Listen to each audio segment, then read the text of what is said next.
I thought I was going to be able to Techno King bless this podcast, but the curse is strong. All right, so I think you're going to have to retake that from the beginning. We have to do some editing and post there. From the top. From the top, from baby. the top, baby. Okay, so Armand is out fly fishing. So he's out touching grass, doing fun. Steven was... Whoa, hold on. Oh my God. I can read that. I know who that is. I think that's an Edmund in the chat. Well, it's definitely a Cosmo. I think there's a Adam. Yeah, there's a Cosmos fan there. There must be an Adam and Cosmos fan. Did I see an Osmo reference in the chat? Yeah, absolutely. Oh, poor guy. Thank you for the donation. We appreciate it very much. Steven, when we were muted, was plausibly, putting some skepticism on Armand's outdoor prowess. But I've seen his camping kit. It's legit. It's handed down from his father. It's fully complete. Got a little retro vibe to it. He's got a knife. He's got a beard of an outdoorsman. Oh, yeah. Oh, yeah. Half of it is the look, I totally believe the knife and everything. It just feels weird to imagine him like wading in the water, like fly fishing. It's like more plausible he would just grab it with his bare hands. Yeah, he's doing a little bit of that. But let me reintroduce our fourth co-host. He's making a special guest today. Milo is joining us. He's in the hot seat. The goodest boy. Look at him. He's the best boy. He's just wondering why he's here, staring at me directly in the eyes. That's what Armand would be doing anyways. We were joking that Milo's market takes are long treats and short the vet. This is what Armand looks like when we start talking about the Fed. Look at him sitting up proper, like the camera's on him. Good boy. Yeah. His mom certainly gives him plenty of Instagram time, so he's used to the camera. Anyway, do you have any other housekeeping items for the crowd out there? Yeah. So, first of all, thanks to all the live viewers who are watching us now. Appreciate you guys in the chat also helping us coordinate our little technical difficulties. But also, thanks for 1,000 viewers and 1,000 subscribers. You got us over the hump. It's nice to see that little 1K there. So really appreciate you guys telling your friends. It's certainly helping. So big, I think, milestone. And from here, we will continue on and upward. If you're just listening, on Apple Podcasts or Spotify, come join the party during the live stream. We live every Wednesday at 5 p.m. PST. And you can join on the fun that you might hear us talk about. Some comments on the screen, some people in the chat. The rest of the party's in the Discord. As you may have heard already, all the links are at alfalfapod.com. The fun is also in our little new form of donation is what we're calling it. It's a fun way to interact with the pod. So if you go to streamlabs.com/alfalfapod, the link is in the YouTube the description. You can click on it and we'll show up on the screen. Everyone gets to see it. It's a fun way for us to be user-supported rather than, say, YouTube ad-supported, because we know that is not going to be a long-lasting partnership. No, probably. we are definitely getting canceled. Yeah. So that's the housekeeping items. Eric, what'd you bring in for us to what are we drink drinking today? Oh, this was a Japanese whiskey that I was gifted for a housewarming, so I know nothing about it. Fuyu? Was that from you guys? Because it might have been. Yeah, maybe one of us brought it over. It's tasty. It's called Fuyu. I like to call it fuck you. All right, so we're drinking Japanese whiskey today. The bestest of whiskeys. Yeah. I like it. I Big like fan. it. Okay, Steven, you wanna wade us into some market waters here? Yeah. I mean, a quick overview, I guess, of what we're going to talk about today. Oh yeah, good call. Main topic today, we're going to talk about Ted Kaczynski in the manifesto, which some of us just read for the first time, actually, today. Did we all read it for the first time today? I did. I don't know about you guys. A little bit last night. I had an interesting discussion in the Discord about it. So that's going to be our main entree later on. He died. Was it yesterday? A couple days ago. I think he committed suicide in his cell, right? Allegedly. Yes. Oh yeah, allegedly. No, I don't know. So we're gonna get into that, and then I think we're gonna finish off with some '90s nostalgia, talking about We're talking about Trump too. How screwed favorite. is Trump? I'm getting there. Oh, okay. I'm doing a Tarantino thing. I'm gonna bring it back around. Okay. Yeah. Cool, do it. Yes, we're going to talk about Trump as well. We're going to finish with some childhood snacks, get nostalgic about the goodies of our childhood. Possibly talk about doing a little bracket later. I don't know. We'll kick it around. But first, we're gonna hit markets a little bit. We had a lot of things happening in markets since the last episode. We had a nice nuke on Friday night. We had Beautiful nuke. CPI. We had FOMC today.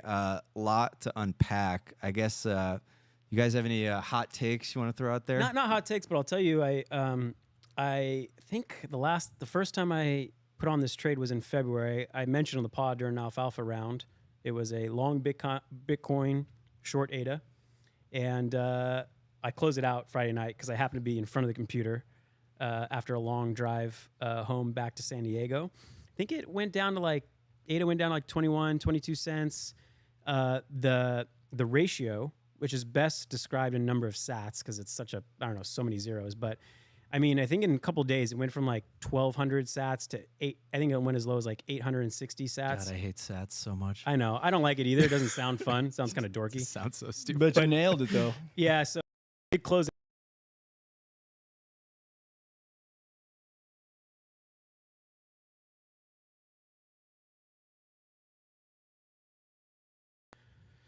It's about 4-month trade. It's a 66% ROI was what it backed out to. So not like a huge home run, but I'll take that any day. That's pretty good. You joked me. You joked with me.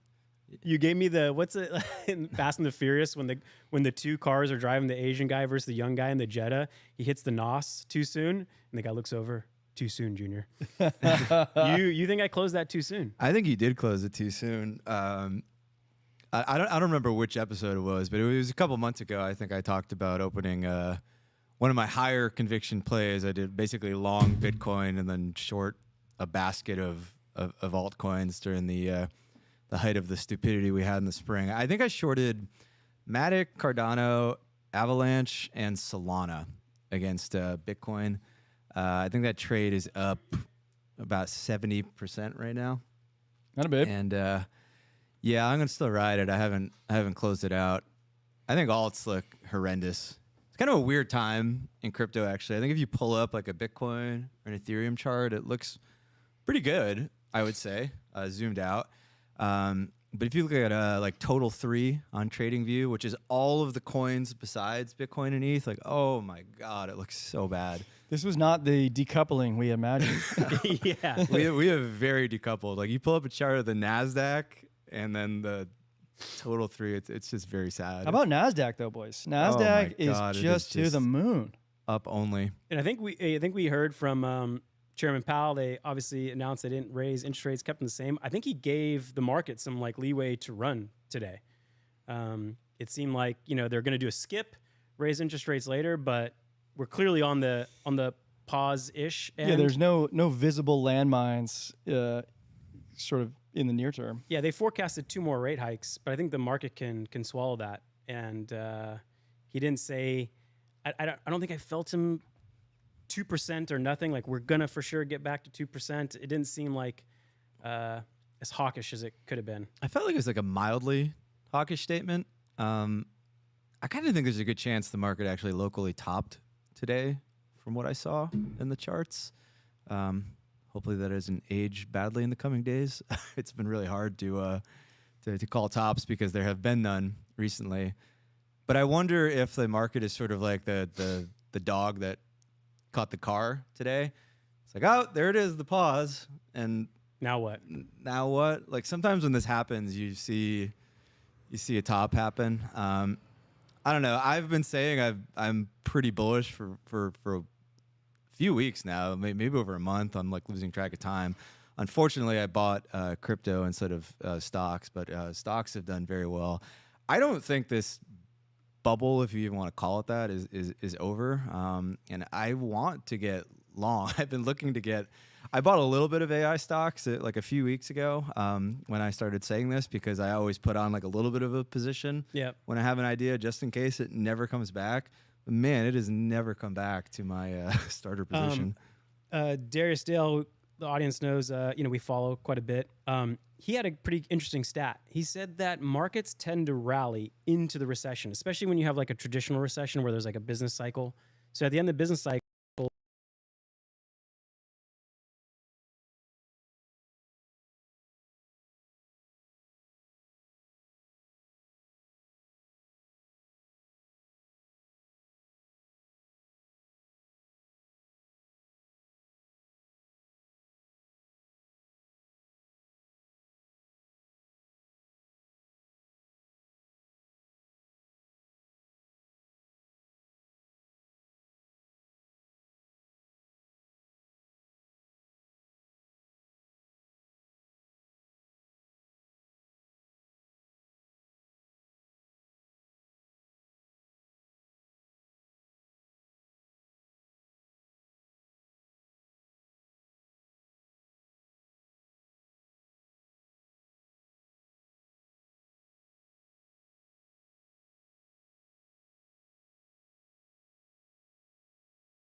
something.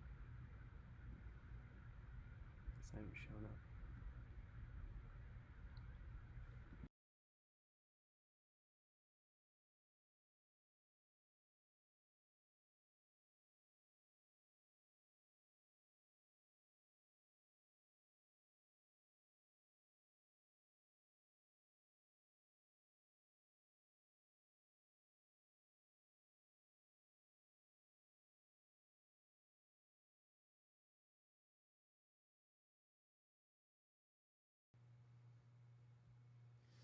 I have a feeling that we are back. I have a feeling. We are live. Oh yeah, baby. Mic check. Anybody? Anybody? Milo, hello. Milo, have you been entertaining the chat? Have you been entertaining the chat, bud? No, we got more people coming in.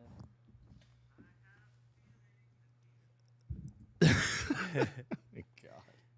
What? No one likes my singing? We're back. Yeah. Okay, Milo, thank you for entertaining the chat. I knew it was a prescient idea to have you join with your cuteness. God, that was almost as prescient as Ted K. Ted K, coming soon. Why is this so hard? Oh, I left my whiskey on the other side. Oh. You can go grab it. Where were we? I wonder where we left off. Anybody know where we left off? I mean, I have no idea where the audio cut out, but should we talk? Let's see. You were talking. You had a few voices in your head. I had a few voices in my head, but I guess ultimately where we were landing was this doesn't seem like a time to buy, at least for me. Prices are down in crypto. Not buying here. By what? Oh, can we talk about the bond stuff for a little bit? Oh yeah, that's what I wanted to talk about. So Jeffrey Gunlock was on CNBC, and he said something I hadn't heard in a long time. He's a very notable bond king, and he was saying that it's like the most exciting time in like 10 years for him as a bond buyer because there's really good risk parity. He was saying that 20% stocks, 80% bonds, particularly these like B-level credit bonds, maybe like of corporate bonds, where the yield is something like 8%. But he's saying these things are trading at like 60 cents to par. So he's looking at it like, I got a 50% upside here. I got an equity like upside here with less risk. And then I can hedge that portfolio with long dated treasuries. So if we do get a recession, interest rates will have to come down eventually. Those long dated treasuries hedge that risk. But if things continue in a strong way, he thinks he's going to see a higher return off his B-level bonds from it moving 60 cents to $1, getting like 50% plus returns, and he doesn't see that coming on the stock market. So, so very interesting take. I like where he's going with that. My concern with that play is that, you're buying at 60 cents on the dollar. That is not an interest rate risk. That's like a default risk. We're talking about a company that might not have the cash flows to pay those debts. Like, so I think hedging with long dated treasuries is not going to work out that well. But I like where he's going, because I was actually thinking something similar, which was like, what's like really beaten down that might not be so bad in reality. And I was looking at the regional banks, and I was thinking the same thing, which was like not buying the equity of the regional banks. I mean, you could, but I was looking at the like preferred stock, bonds. Preferred stock where you are kind of like in between the bond holders and the equity holders, right? Yeah, you're still above the equity in the hierarchy. And, I think if all is well, that will pay pretty nice. I mean, we're talking double-digit yields. In my game, that's pretty solid. So what do you think? I mean, do you think that's exciting? No, okay. So first off, I wonder at what point we're just like look at all these talking heads and be like, oh wait, they've all been wrong for like a year now, basically, like over a year. Like the only guy who's been right in my feed is that like Dave H. contrarian guy who everybody was making fun of. It's been 6 months. First of all, it's been not even 6. It's like it was January 1 is when everything flipped bullish. Really, like that was the flip, and it hasn't been over a year. No, we bottomed like early October, and people hit like we hit crypto capitulation like a year ago in June, and basically like the initial sell off what like happened last summer, and we did a little bit of a sweep of that low in the fall and then went back up. So we've effectively bottomed for like a year now. And I just like wonder at what point we're just being like morons sitting here talking about like these like little bond plays, and there's like a huge it's a bond play tech with bubble like staring us in the face. But it's a bond play with a 50% Like, are we gonna upside. Are you going to see 50% upside in NVIDIA I mean, or the NASDAQ? maybe. Like I don't know.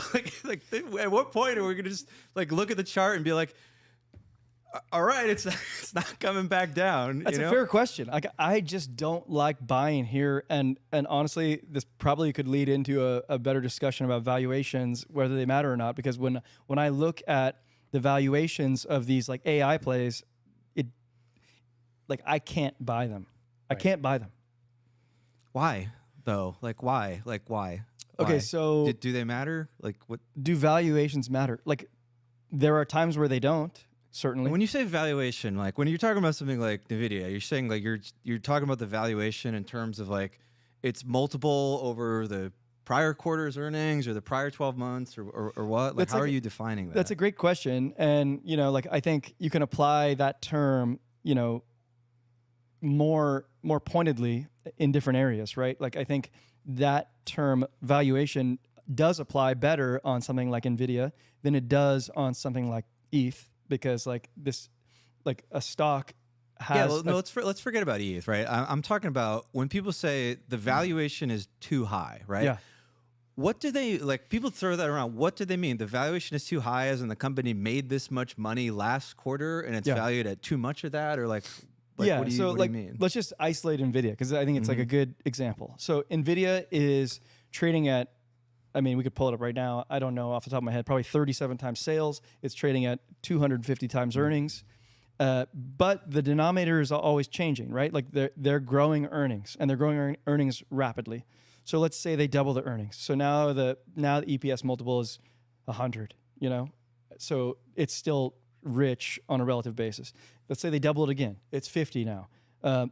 That's still rich on a relative basis. Like the S&P 500 has like, maybe even NASDAQ has like averaged like a 15 times multiple. And what that means to me, and I think this is important, what that means to me is if you weren't going to trade these shares on the market at all, and you were just going to hold the business for the business, that means that, at a 15 times earnings multiple, it would take 15 years for you to get your money back from the earnings. So the PE multiple to me signifies the payback period in years based on the company's own, earnings. But what is NVIDIA or NVIDIA? How do you say that? I say NVIDIA. And I actually get NVIDIA? bugged. I get bugged when people say NVIDIA, but I don't care. I hate it too, and I started doing it. I think it's like the nuclear of stock. Yeah, I think so too. So I'll stop doing that. But NVIDIA, like, what is it trading at as a multiple of forward, like the next 12 months? Do you know that? Well, because that's like what I kind of care about, because I feel like last 12 months was a different world. I mean, they expect to grow earnings something in the realm of 100%, which I think is a good growth rate, obviously. But I've seen throughout my investing history, which goes back decades, like I've seen companies grow revenue and earnings at 100%, and they don't trade at this multiple. So like I'm just not buying here. What's more important? Is it the valuation, you think, like this PE, multiple, or is it the fact that our earnings growing or stable or flat? Like, which is more important? I think Stephen would actually probably agree with what I'm about to say here, is that at certain times it doesn't matter at all. Like sometimes the valuation is just tossed out the window. And you're just going momentum. And, stonk goes higher and you buy it and it goes higher, and that's good. I think like where I think valuation actually does come into play, and I think even like the Rizzies of the world would agree with me on this, is that like when shit hits the fan, valuation is your life preserver. Meaning like it can only go so low because at some point the cash flows from the business will support, a certain dollar amount on the asset price. Probably saw that a little bit with Facebook or Meta.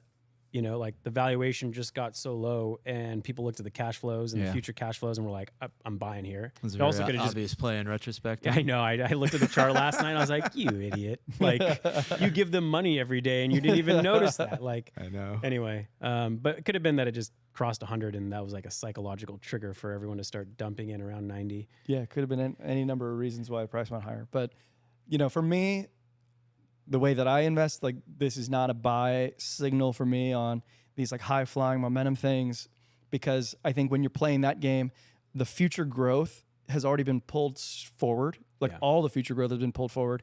You're playing like a greater fool game to see like who is the guy that will pay for even further years down the road.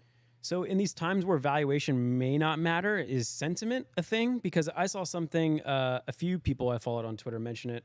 It's this like association of American Association of Individual Investors. They do this survey every week, and it measures the bullishness and bearishness of this survey group. And last week it hit like close to an all-time high, and the last time it was that high was November 2021. So is that something I should like use as signal, or is that just noise? Like Sentiment? I think positioning is super important. Sentiment is probably related to that, but like positioning is really important. Like if you have a stock that has tremendous upside potential, right? And it's like quote unquote undervalued as a whatever metric you want to use. It's severely undervalued. But imagine an absurd scenario where every single person on the face of the earth has already purchased and allocated money to that stock.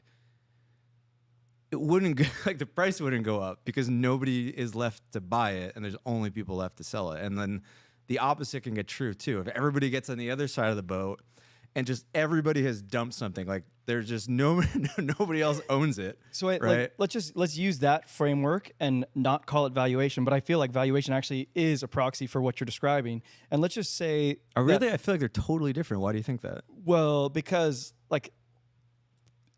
like how people are allocated toward NVIDIA, I would say that you're sort of late to the trade, and then the multiples that coincide with NVIDIA today are telling me that everyone is already piled into this. So they're already like allocated sufficiently to NVIDIA. I feel like the world is grossly underexposed AI still. Like, AI honestly. maybe, but NVIDIA in particular is. It's funny that you bring up 2021 because like I feel the parallels like almost exactly. right. And NVIDIA feels to me like Cisco in that era. I mean, one of the large differences, though, is that like Cisco is ultimately vulnerable to competition in a way that NVIDIA isn't in the near future. I think it's important to note that. That's imperative to note, and I'm not knowledgeable enough to know the difference. Honestly, like, you know, I have like a broad knowledge, not like a deep specific knowledge on that topic. I mean, I think it's interesting to start looking, if you want to play AI, I think it's interesting to start looking beyond NVIDIA, because, you know, you could be right, it could still run. You could be right, the run is already had, and you're late to the trade. I kind of go back to one thing I mentioned when we had an episode where we talked about NVIDIA, and I said that, you know, there will be innovation in terms of these models getting smaller and smaller, using less compute power. And maybe that's not happening yet. It's not taking effect, but that innovation will happen fast. And I think it started kind of interesting to look at what's the user-facing applications of this, because in the long run, distribution is what matters. If your application can get hundreds of millions, billions of users. So I started to think about, where does productivity, we're talking about how AI is going to produce productivity gains for the workforce. Where does productivity happen already? You know, if I look around my office, it happens in Creative Suite, Adobe, probably happens in SaaS platforms like Salesforce, happens in Microsoft Office, it happens in Google, you know, their workplace suite. So it's interesting to see, so you'd be looking for disruptors in those avenues. Yeah, like I want to know, like, we're too early. We're too early for that. Though, I don't. you know? I don't think so, because like that's like this. I feel like this is like trying to invest in Uber in like 1999. But you know? I will say, like, you know, Armand's not here to kind of like chime in on this, but I'm watching him build Steno, and every week, every month, there are new tools apps that are like, yeah. You know, if I look back 2 years ago, we were trying to build, you know, the transcription engine off some old school open source, and just every month, every week, it gets faster, better. I know, but that's kind of the point, right? Like, I hope this doesn't happen, but for all we know, something comes out like a year down the road that makes a business like Center just completely irrelevant for reasons that we can't conceive of today, because we're so early into that cycle. But I also look at it's a drag race now. Like, okay, everyone has these tools that are opening up. Who can actually get distribution? I think distribution, getting more users to those applications, is the antidote to, you can stay alive. Well, if you have the users. obvious plays is like you invest in Microsoft and Google and Adobe and stuff like that, and there's probably value there. I think those are, I don't know, they look somewhat rich, and I don't entirely disagree with you on NVIDIA. Like, I haven't bought any yet. I think the sweet spot for AI right now, if you want to invest, is still in like the data center plays. I think they're a nice blend of what Eric's talking about, where you want to have some like earnings tied to reality and like a multiple that reflects that, but also they have exposure to this upside.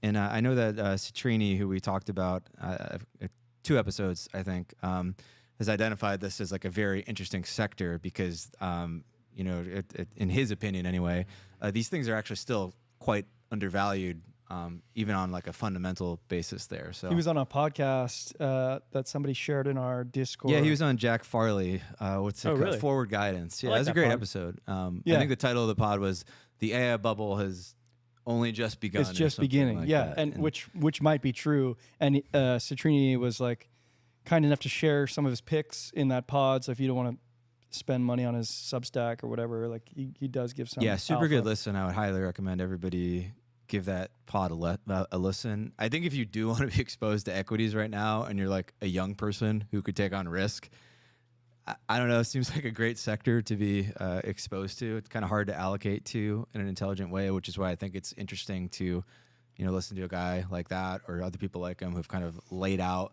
this kind of broad portfolio of stuff, so you don't have to YOLO it all into NVIDIA, maybe at the top. So I wanted to ask before we pivot, like, I know you're like anti-fundamentals, you're anti-valuation. Like, is that only in sort of like risk assets, or like in bonds?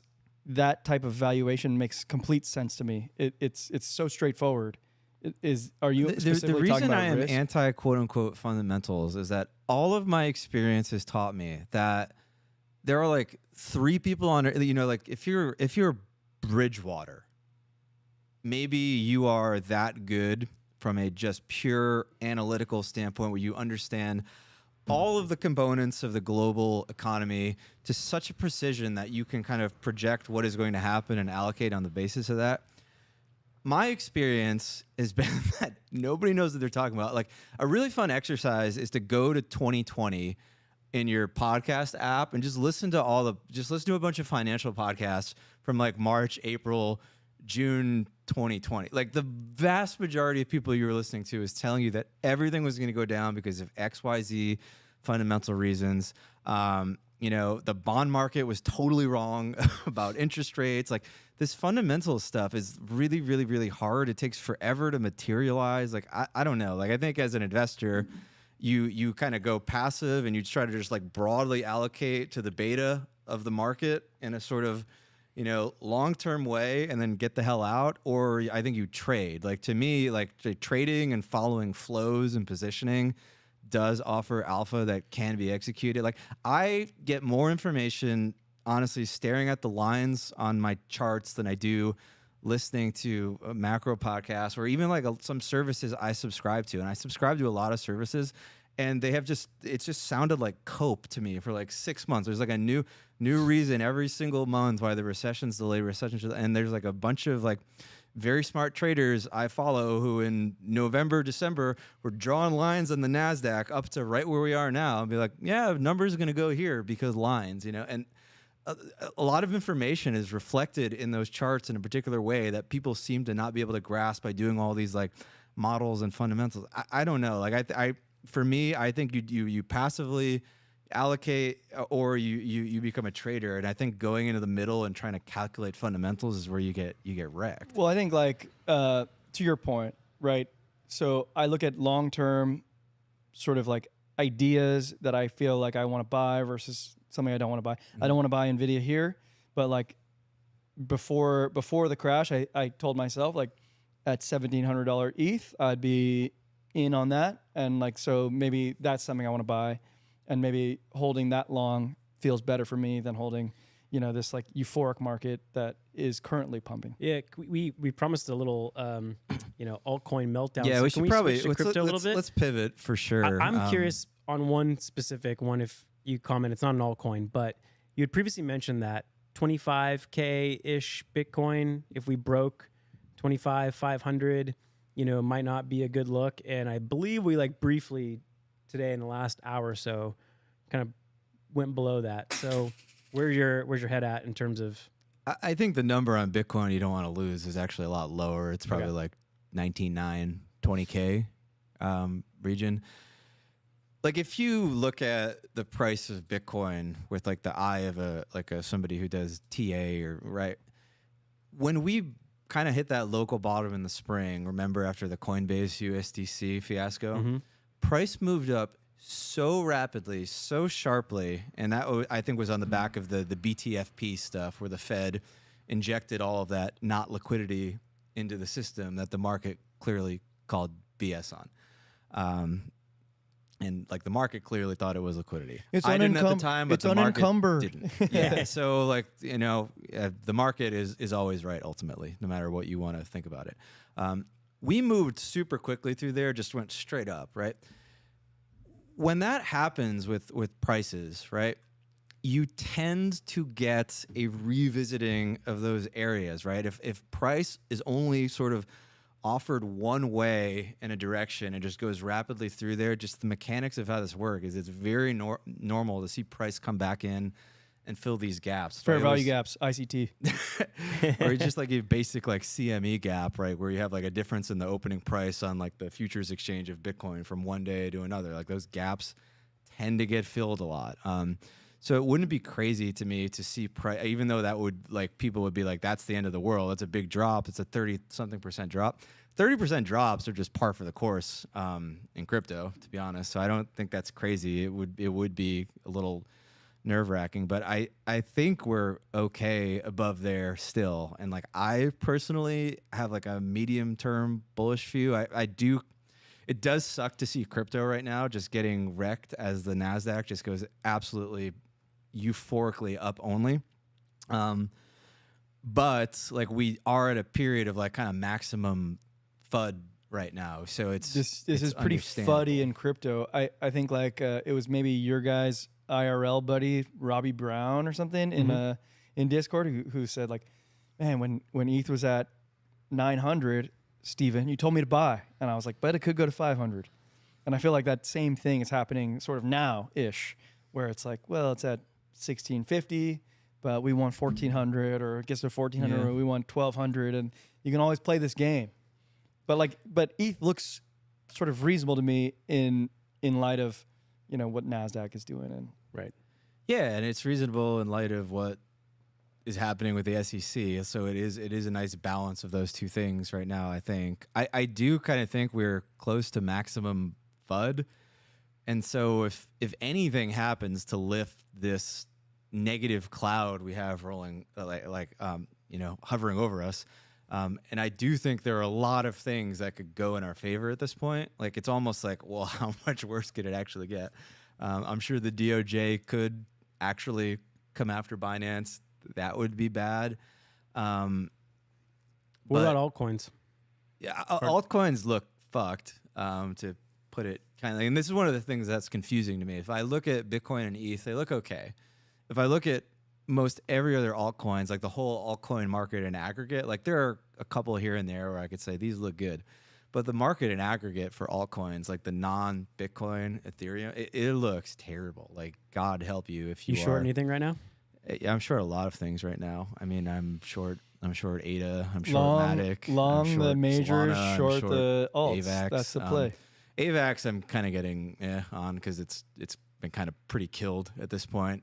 I think Matic easily has another 50% to go down unless we get like a very positive inflection in the news cycle. What about the beloved L2s, Arbitrum? So what worries me about Arbitrum, so optimism, like I was actually very openly bearish on optimism in the spring when it was like 240, I think. Well, And I but was it like, pumped up to 3 whatever. You know? not really. It pumped up like another 20 cents or something from No? that point, which Okay. is scary if you're holding a short, but it ultimately traded below the yearly open, which I had drawn on the chart there. It lost like 70%, like boom. I think it went down to like, I got to double check the price it went down to, but I like optimism actually kind of looks like semi-capitulated to me. I think that was like a pretty big capitulatory move. Like I wouldn't actually mind buying optimism right now. I didn't want to buy it before because I thought Arbitrum was just like a better play. You had like the shiny new coin. It was like kind of undervalued on a relative basis, like pretty obviously to me. And then you had all the OP unlocks. So it was just like a lot of headwinds for optimism. What I am worried about when you talk about Arbitrum or optimism is the securities thing. Like it looks bad having like these layer twos. They have a centralized sequencer, right? They have this entity that kind of organizes the transactions that's controlled by one party. It looks very. It's a multi-sig. It's like Yeah, like a 7 guys. I'm not saying it's a security, but it's way more security than Ethereum is. So that's like my main kind of gripe with it. I'm still like Arbitrum and Optimism are two of the very few coins that I'm like nibbling at right now, but I'm just mostly kind of buying ETH right now because I think that the downside is capped a lot more on it. But give me like a little context. Are you thinking June 2020 or 2022 lows, or we won't reach there again? So you're just nibbling as this thing starts to take down? I think the highest probability right now is that we see like kind of low 14s on ETH, which would potentially be pretty bad for alts. I do think we could revisit FTX. That's not my base case. My base case is probably like 14-ish. That's like a not insanely high probability thing, right? Like these things are nearly impossible to predict, but I think that level looks. I mean, yeah, based interesting. on ETH's volatility and where it is today, 14 is almost like a certainty, basically. Yeah, but like I think if you just throw a dart at a random altcoin, like my best guess is you lose 50%. Yeah. From here, that's like kind of my Okay. best guess. And all of this could pivot very quickly on some sort of news-driven event. And I want to stress, like I am longer-term bullish, and I have been buying Coinbase stock. Like I'm still kind of nibbling at that. I think Coinbase is going to win. I think all of this is ultimately going to be long-term bullish for Coinbase. Asia's coming into crypto. Like crypto looks really good everywhere else in the world. We just get this one bald penis-headed douchebag just kind of ruining everything right now. Yeah, But I coin think has like that kind will- of stabilized. Coinbase stonk has stabilized right around $50. I didn't $53. get the mega capitulation in Coinbase. Like I wanted to buy that negative 20% candle because they got a Wells notice like 1 or 2 months ago. It's not like this was like it was basically Right. like, hey, you're about to be sued. It's not like the market like couldn't have like possibly foreseen they were going to get sued. They like literally was like, hey, we're going to sue you. I like So- the chief legal counsel's take. He's like, I was finally relieved because I know now what we're battling. Like I know what's going to happen. I know it's like a little more clarity. So you can, before we move, Yeah. can we talk about that a little bit? Sure. Because like I think what I'm seeing is that the SEC is attacking probably like 35% of Coinbase's revenue, the trading in alts. Yeah. You know, these alts that they basically said you cannot trade. That's not, I It's- mean, it's not terrible. yeah, I was actually kind of like nice that it wasn't. Yeah, More. it's not terrible, but it is material, and you know, I think is this where it ends? That's what everyone. I don't know. I think the market's digested a whole lot of it. I mean, you see Robinhood delist or saying they're going to delist. There might be more of those. Who knows? You know, what's interesting is when XRP got the complaint, Coinbase delisted him. And these tokens that were in the Coinbase complaint were in previous complaints that kind of went under the radar, but they didn't delist those. So I think they're kind of drawing a line in they're the saying, sand. no more. Yeah, no more. So it's interesting because I doubt those coins, some of those I had never even heard of, were actually a significant trading volume. So it's interesting why they like, the coins named in the SEC. yeah, Would you see somebody tweet that they just pulled it off the front page of Coinbase?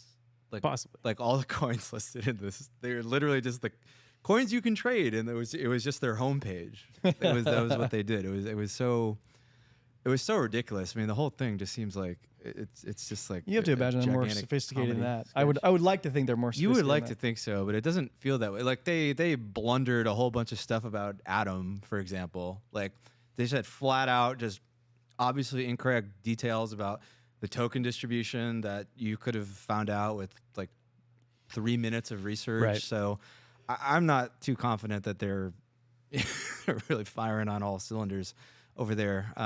The other one thing we should bring up is, did you guys see the Hinman papers that came out? I wanted to ask, but I was like, I thought we need to pivot. But I did want to ask about that. Yeah, I mean, we could touch on it like pretty quick, I guess.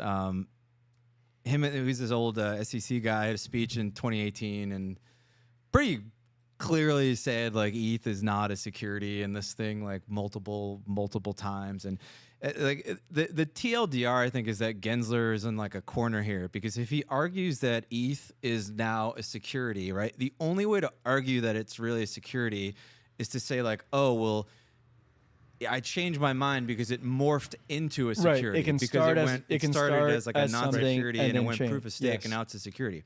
But once you've acknowledged that a coin could morph into a security, you also have to acknowledge that a coin can morph out of being a security. So he's like, okay, what do? Do I acknowledge that there is a process for these things to change? And do I just be like, well, I'm not going to say it? Or do I just say ETH's not a security, but everything else is? Like either way, it like makes me feel, much better about holding ETH here than other stuff. Although I still do think ETH probably goes down versus Bitcoin. There probably is a bit of a capitulation. For so many, like high level, I'm looking at this as like a guy who looks at the universe of investments. Like I don't think these are securities, to be honest. Like I think they're currencies, basically. Some of them are, I think, but a lot of them aren't, and a lot of them are in a weird middle ground, and we kind of have to accept that and just make better rules to define it. Like we're making rules based on Slapping 1932 legislation. Slapping on how we test, and you got to modify. It's ridiculous. All right. Well, I think we should pivot in a second. I'll just like leave one thing for people. Like if you haven't been through a bear cycle before, like this obviously seems pretty shitty. And this is a pretty bad bear cycle. I mean, this is basically you're possibly about to go through your third capitulation in a year, which is always fun. You don't just magically get 100x. Like you don't just see a thing, you're like, oh, that's an easy buy, and you buy it. And it's the reason you get 100x is because at one point the market hated the asset so much that it just sold it into the ground, and it looked so terrible that you had to be an absolute psychopath to buy it at that price. No, and the person who bought it there actually think that's such got a the 100x. salient point. It's like it's almost like the 100xers are actually morons in a way. Because they are the ones that are buying. They're buying when like no one else fucking will on earth. You know what I equate it to? It's like the lizard brain. Your lizard brain is like, oh shit, FTX stole everyone's money. This is terrible. But then your logical brain's like, wow, if I'm fearful at this moment, that's probably when I have to buy. And when we hit 69K in Bitcoin and Winklevi come out 100K programmed, you're like, yes. That's your lizard brain talking, and that's probably like Mr. Market talking. And yeah. Like right now, like how many people do you think are like, that was the bottom, we're going up from here? Nobody's saying that. And that's how it's like at every single bottom. Nobody is saying we're going to go up from here. Obviously, there's a few people who are, but the reason it's the bottom is because there's such a consensus bear sentiment that it like can't do anything else but go up. I want to go on record saying this is not the bottom, but that's fine. I don't think it is either, right? plus one that. It's important to note that every time that everybody thinks it's going lower, most of the time it actually does go lower. Like the vast majority of the time it does go lower. But all bottoms also feel like this. And you have to be able to hold those two thoughts. Bears are always right. Bulls are always right. It's just a matter of timing. And also, Eric and I are longer time frames than Steven, so I think that also helps to keep. You got to be bullish long term for sure. And I'm shifting to a long term mindset. I'm thinking long term. I said I wasn't going to short anymore, and then I shorted Matic today. Sorry, I couldn't help it. But it is what it is. We're looking to accumulate. We're looking to the future. Things are cloudy now. They will get better. We are optimistic from here. Anyway, let's pivot. I do want to talk about Kaczynski, but I think first we wanted to touch on, Trump and indictment. Nikki, what happened here? Big thing. So give us the deal. Oh man, I mean, we find ourselves in this area where in 2 years Trump could either be in jail or convicted, or be the president of the United States. It's really weird. But the short of it is, the guy kept secrets. Sounds like NASDAQ, the variety outcomes. By the way, you realize it can be both, right? Yes. Wow. So he can run from prison, first of all. You just broke my brain, by the way. Yeah, And I didn't consider that. I think somebody needs to fact check me on this, but my understanding is like if he gets elected president from jail, he could just pardon himself. Right. And then he would just no longer be in jail. I mean, it sounds ridiculous, but in the current timeline we live in, it's only the 19th stupidest thing that's happened Sort of in the has last to be 3 said, weeks. yeah. So. Yeah. So, I mean, there's like numerous charges in this, but they all bundle down to two things. He kept secrets, he kept papers, secret documents he shouldn't have. And then additionally, which differentiates from the other cases we've heard, he further concealed them and conspired to keep them from the FBI or whatever that was when they were trying to get those documents back. So, Pence had an issue. Biden had an issue. I'm sure Obama had something too in the past. Every public official is just like they have classified documents like under their coffee maker and their Corvette. Yeah, under their kid's bed. We overclassified documents for got sure. documents. So, but in all those cases, they gave them back. He did not, and so the gotcha here could be that it's an obstruction claim in the scheme to conceal these documents and keep them. And there is a audio recording of him talking to his staff. I can't believe this, and I'll get to my take after this, but Hold on, this is news to me, so I actually like this. yeah, so there's an audio recording of him talking to a reporter and his staff saying, "Look at this document. It's secret. See? It says secret. I could have declassified it when I was president, but I didn't. So I probably shouldn't be showing this to you, but here it is. You see, this is a plan to attack. You see, attack. Hold on, defense is easy. AI said it. This is the most Trump thing of all. I mean, time. so we'll get to that in a second, but essentially, I think the document they're talking about was essentially an Iran attack plan. So like this is actually, one of those documents you want the to keep document secret. said actually secret. Like, Parentheses please for real. do not share for you, Right. motherfucker. And to be clear, this document is still not in the FBI's possession. So it's out there. We don't know where it is. Who is he talking to? He was talking to a Like reporter. A reporter. Yeah. Okay. So, that's I think that's the most sensitive document that I've heard. Okay, to so date. hold on, just so I'm clear, that's a crime. Yes. That's a felony. I mean, like taking these documents is technically a crime. Take him to your But home when the or your FBI says domicile. give it back, you give it back. You're the former president of the United States. You're not going to. Little leeway. Yeah. But then the fact that he shared it is a federal crime. It's a felony. And he was known as a leaker clampdown person. Like he wanted to go after quote unquote leakers. So, that is now being essentially applied to him. Okay. And but the gotcha is not just that he shared, but that when asked for those documents, apparently his aide got indicted because he told the aide when the investigator showed up to get the documents, said, "Go grab that box and move it so they don't know it's there." And that aide got indicted as well as part of The worst job on planet Earth is being Donald Trump's lawyers. Well, they quit. It's like again. unbelievable. Like I think one of his Again. lawyers is now a witness against him in this case. Like Oh yeah, the attorney-client privilege could be revoked because it was like, if you're committing some If kind you're of actually doing criminal activity, then I'm not supposed to. not in the past. I think it's like, hey, let's commit fraud together. Like Yeah. I'm just going to take this and leave it. And Then you don't need to maintain that privilege. yeah, we're not lawyers, but there's something like that. no, he had a conversation with one of his lawyers where he's like, Hillary's lawyers, they basically said that they accidentally destroyed the documents and because they did it, she was cool and she got off, right? Could you guys do that? Could you like accidentally delete the And documents? they're just they were like just side-eyeing him. like, please don't say this in writing. Yeah. Okay, so is that a comprehensive view of what happened? I don't think what Nick is saying is painting an accurate enough picture of just how fucking stupid and outrageous it is. Yeah, I 'Cause, would like the whole picture. Okay, if so, I'm so when I being honest. heard that, like, I've been a bit of a defender of Trump in the past. I think he does get a raw deal a lot. He's very obviously being targeted. Like, I think that is definitely true. And in the Alvin Bragg case, where he was kind of the DA of New York, but I thought those charges were absolutely ridiculous. It was obviously a political hit job. the knee-jerk reaction was to be like, okay, like the same thing is happening here, but it's not. Like, and the problem here, I think, is the obstruction of justice. It's not so much the documents, right? Like, if you read the indictment, it is like this like absolute clown parade of incidents where like the National Archives requests the documents like 50 times, and his lawyers are like, okay, we're gonna go get them, and he's like, okay, sure, come by.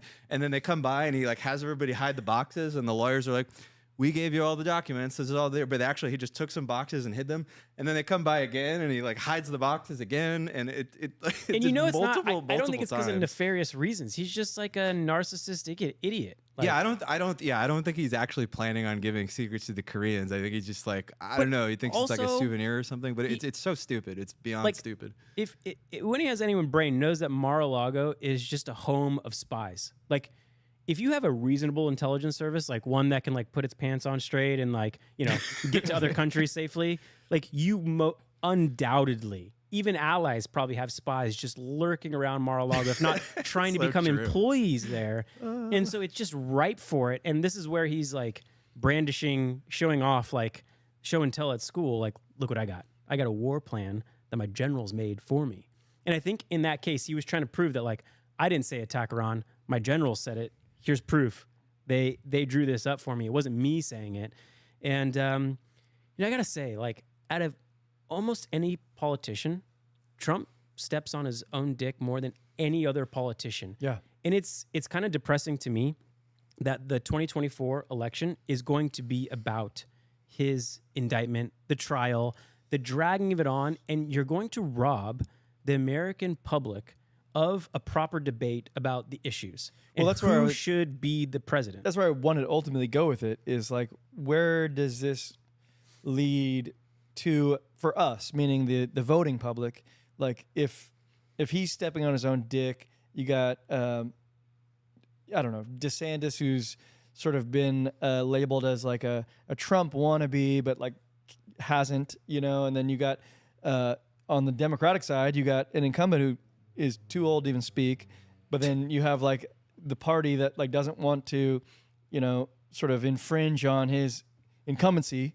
What the fuck do you imagine is going to happen in the next election cycle? Well, I just don't think we'll have a honest conversation about issues, because like he's, you know, and his trial is going to suck up the oxygen in the room, but then also the Democrats would happily let him suck it all up and win the nomination, because they've proven through last cycle that he's the one candidate that they can beat. Is and it like a certainty, basically, at this point, that if Trump is the Republican candidate, that the Democrats will win again? Is that no, not a it's certainty. not I mean, certainty at all. he could certainly win, but his core group is not the majority. because it is did feel like that was sort of the play from the Democratic side, was like, let Trump win because we know that he'll lose.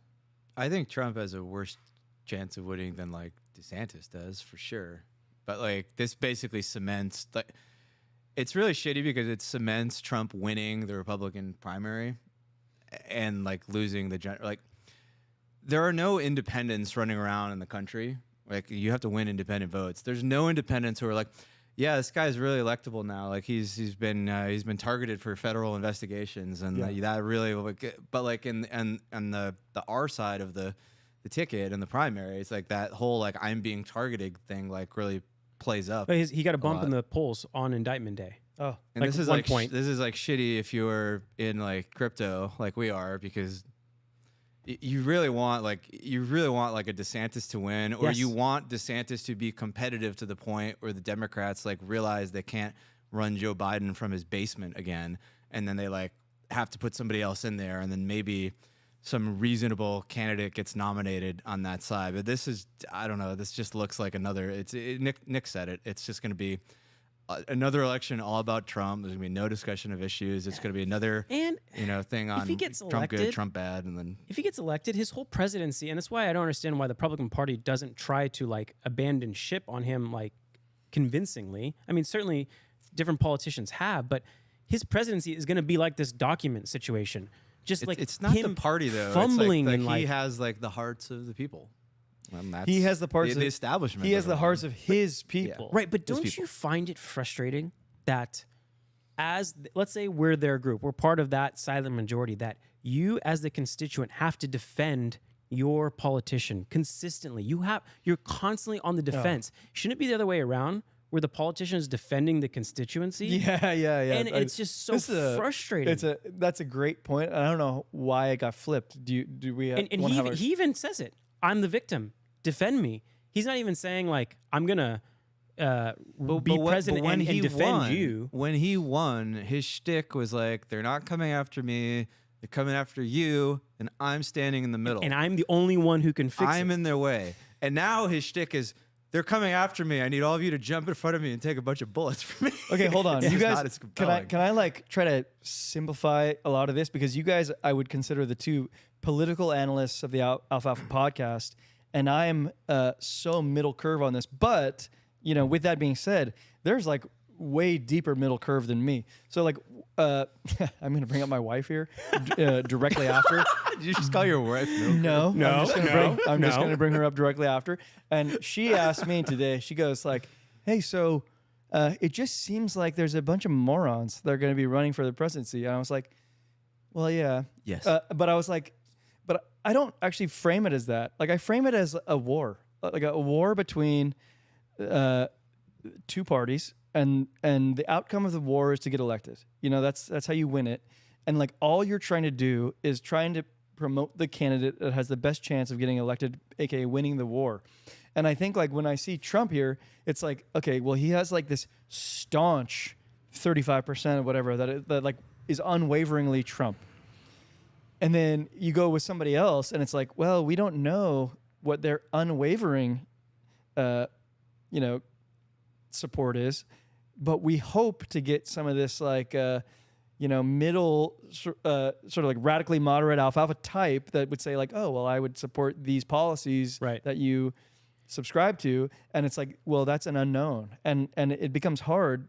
And this is my conversation with Mina. It's like, it becomes hard because if you're trying to win the war of elections, how do you play that? Because it doesn't even like in the game of war, you don't actually care who's dumb or who's smart. It's like who's going to win the election. I mean, the typical playbook is like in the primaries, you win in the extremes, right? You win, you play to the base, you placate them, you win over like whatever your party's core values are. And then when you get to the general, you like, they always call it, you shift to the middle. You massage the policies a little bit, you play a little to the middle group, you know, not middle curve, but essentially like these independents, these radically moderates, yeah. And you transition. And, if Trump becomes the nominee and it's Trump and Biden, that's not what the conversation is going to be about. I rarely think it'll be about any issues. I hope someone can get more of a personality that the Republicans say, they're going to punch Biden in the mouth, but they're not going to step on their own dick. They're not going to hand them these just like, I mean, I don't think people remember, but Trump didn't have to have a special counsel investigation against him. He was advised when he came to president, you should fire Mueller. Like, get rid of him. And that would have been a typical thing for a president to do. Instead, he waits and then he fires him and undercuts his own attorney general's reason. He says, oh no, I fired him because he didn't publicly exonerate me. It's like, why did you say that? That's what instigated and he just constantly does this. So if they can find a candidate that's fiery, that punches back, but just doesn't step on their own, on themselves and hand the opposition just these like easy. I mean, that's supposed to be DeSantis, but like he's base, so far away the in base the polls. Doesn't like. I mean, he doesn't have anywhere near the name recognition. No, he doesn't. It's like such a doesn't. huge thing. He's still very unknown to a lot of people. So what about running against the incumbent on the Democratic ticket? I mean, as pro crypto people, I think RFK would probably be something good. But I mean, is that even a thing that exists? I think the calls will be. I think it is now, and I think RFK is being smart. He's doing Twitter Spaces. He just went on Breaking Points, Crystal Sager again on. So he's going on these YouTube shows. Has he been on Rogan? Not yet. No, actually, I don't know that. I don't know that for a fact. But if he hasn't, I'm sure he'll go on Rogan. I mean, Rogan had Bernie on, so I don't know why he wouldn't have RFK on. Like, there's going to come to a point where there's a shift where like the sort of mainstream media kingmakers, they don't matter anymore. And there's just this critical mass of people who just bypass them and go to Twitter and go to YouTube and go to podcasts, where like these gatekeepers, they can't, keep the walls up anymore. And maybe that's this election. Like maybe it is. I hope do it think is. there's a slight chance that Biden and his cohort are gonna call to the bullpen and say like, okay, this guy clearly cannot go head to head against Trump in debates. So, but they're gonna just call the bullpen do out. Another like establishment. Yeah, it'll be Newsom for sure. Newsom. I mean, if you guys remember we talked about the debt ceiling and how wow, why did that timeline get sped up? It was because federal government gave California basically this pushback on taxes. You don't have to push back. You have to pay your taxes. You're in an emergency zone. Like there was this moment where Gavin Newsom went to the White House because he was thinking about running, and there was a conversation had, and then it got put to bed.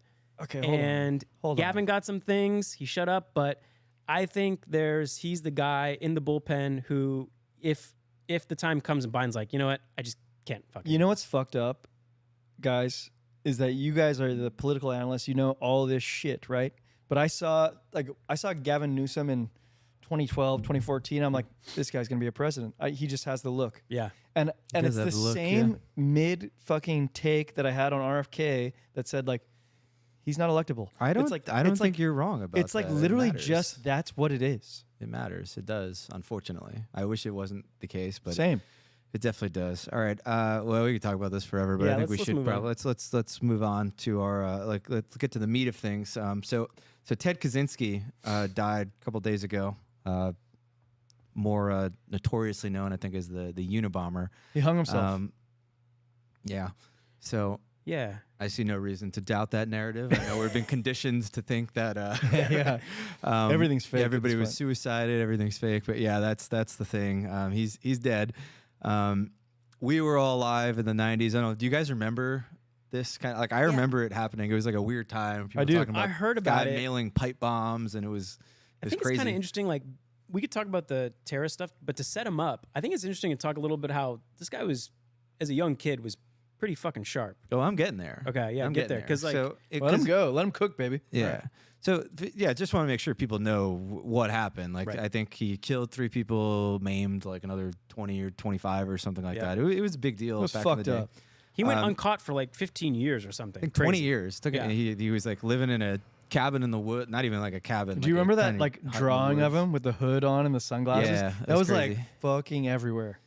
But yeah, I mean, he basically, I think, told the papers at the time that if you publish my manifesto, I will stop mailing bombs. And there was this whole thing should we give in to the We were held hostage to his manifesto. Yeah, we're going to negotiate with the terrorists or whatever, and ultimately it was published. But at the time, I remember being a kid, and everybody was like, "Just this man's a psychopath. He's crazy. Don't read it. Don't even think about it. It's a lunatic mailing people bombs." And what he did was obviously very terrible. I am not advocating for mailing people pipe bombs. Fucked up.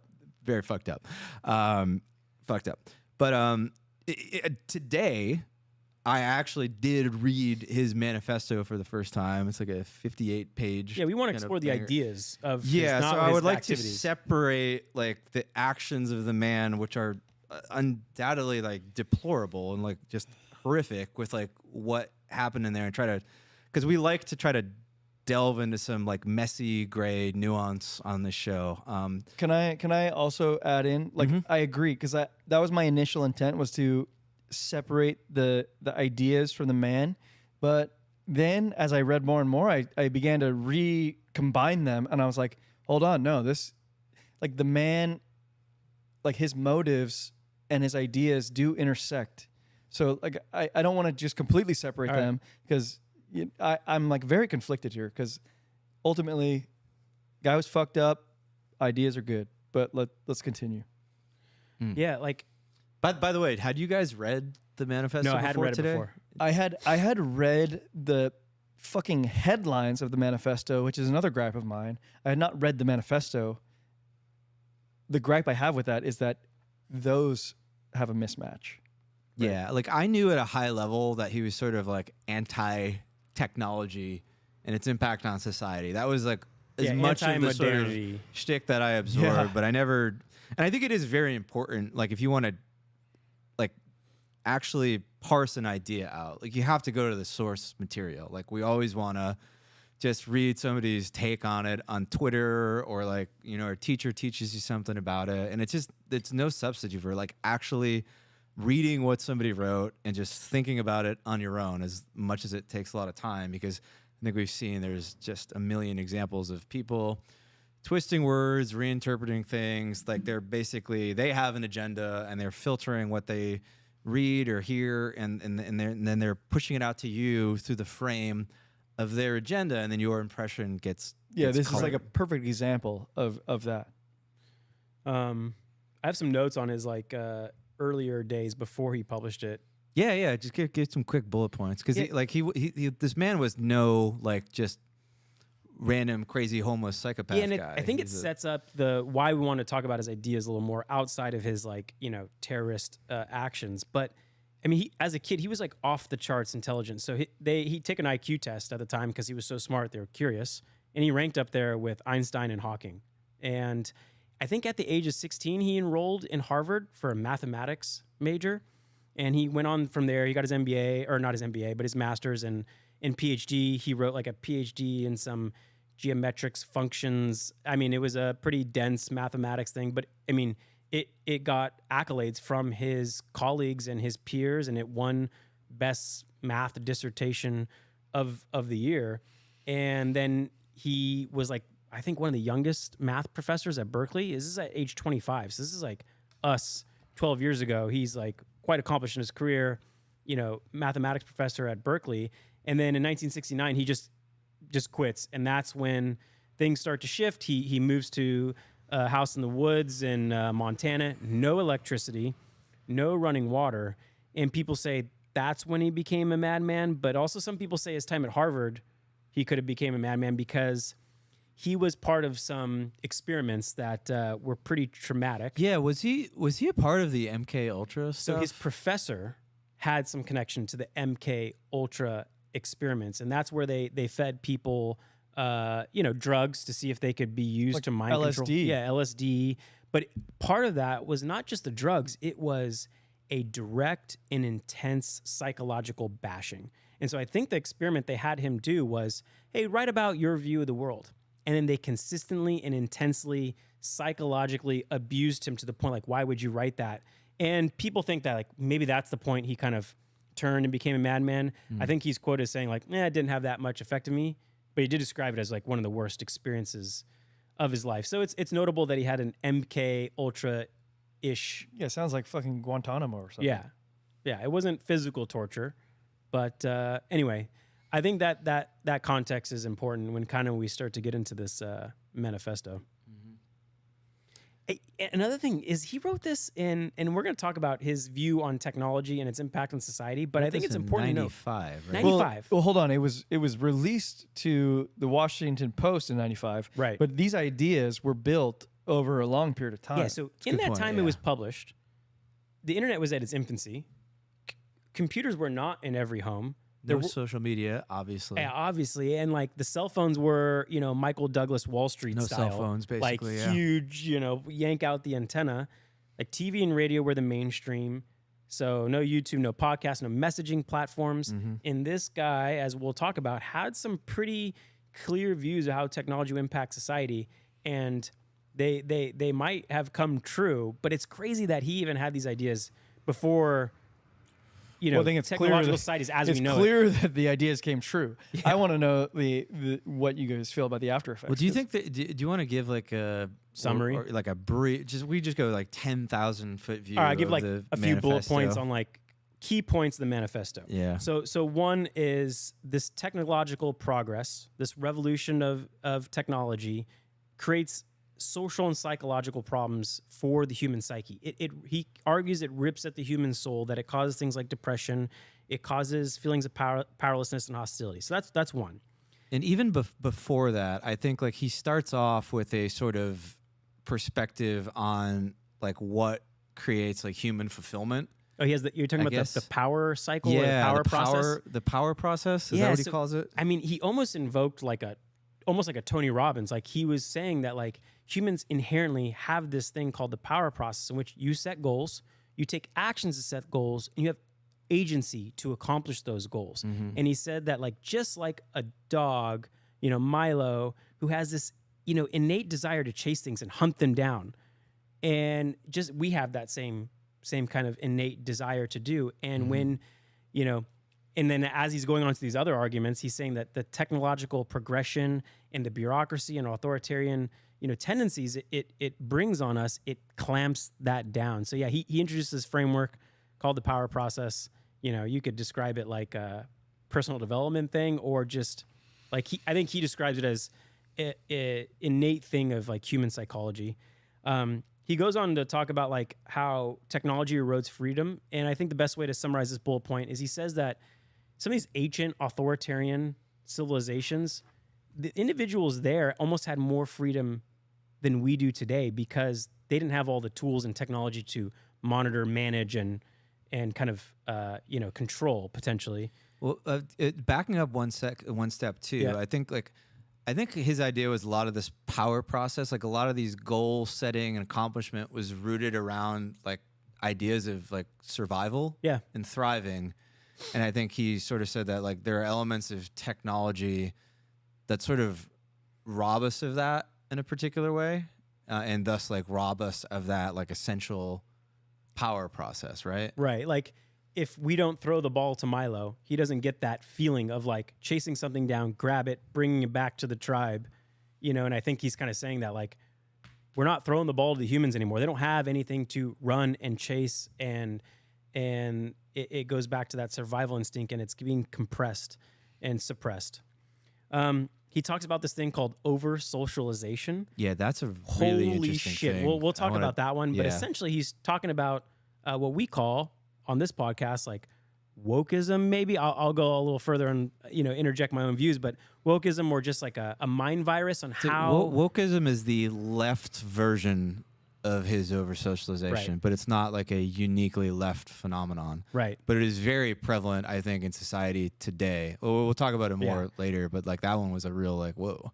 And then I just had two more points, which is his solution is that societal collapse is necessary. And this is where maybe we all start to diverge away from him, is that he thinks like pure upheaval is necessary.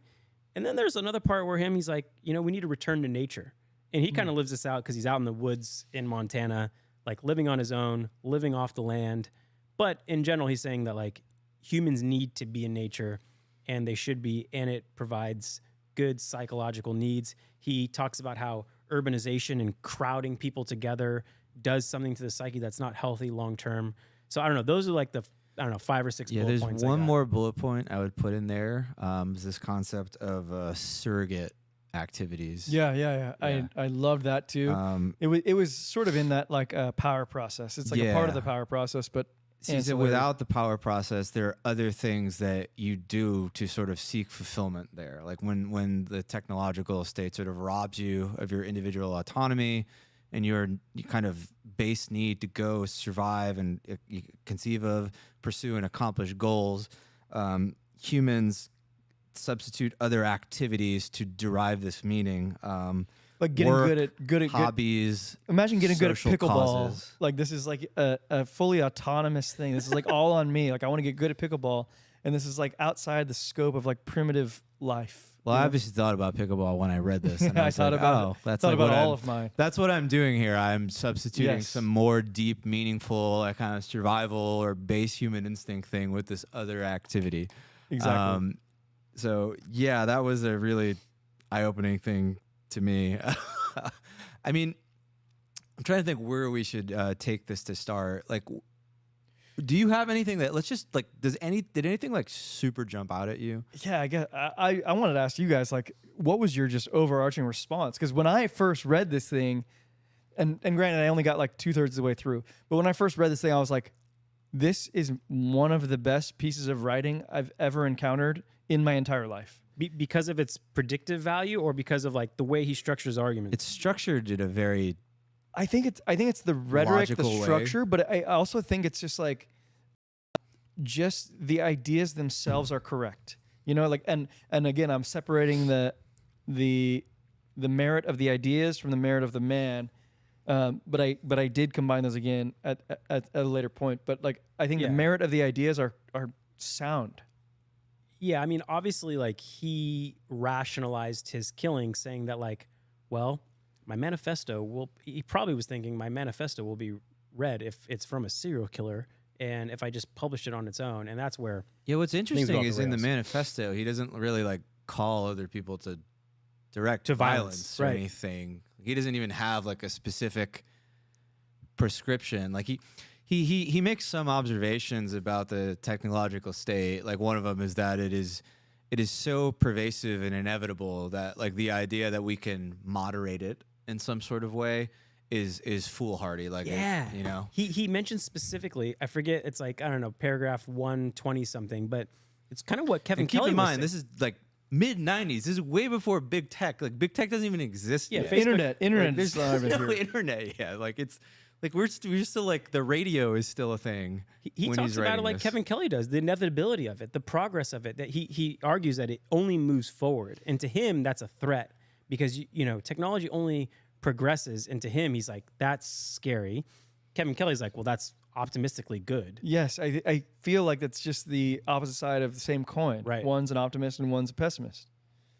Did you guys have that same response though when you read this? You were just like, "Holy shit, this is good," or like, was that a uniquely me thing? Well, you know how we brought up certain things and the topics were like, I think at one point we brought up a stat like teenage girls have reached all-time highs of depression.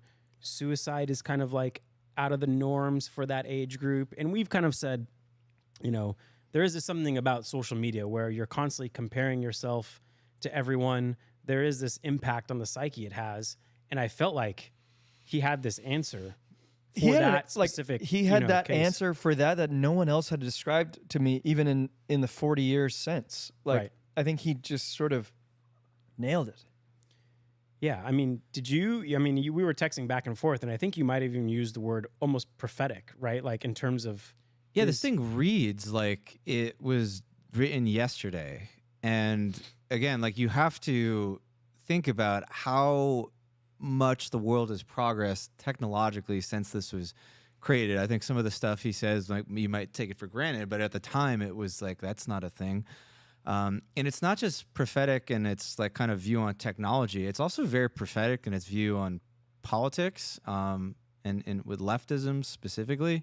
And the manifesto actually does, like the first thing the manifesto does is kind of like tear into leftism. It's like how the piece basically And it starts. fucking nails it, by the Can way. you maybe dig into that a little bit for me? Like, can you explain that? Can I just part? say, like, as Steven digs into it, I just want to say that I've never felt so seen in my entire When you read life. it, when you read it. When I read this, I was like, thank God somebody fucking said this. And it was 40 years ago.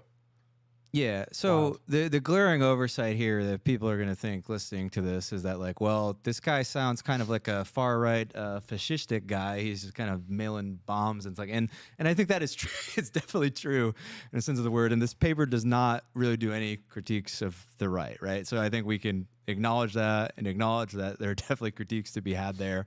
Let's just put those aside at the moment. It doesn't mean that the critiques he has of leftism are not accurate. So this is like a bit of a one-sided thing, but still.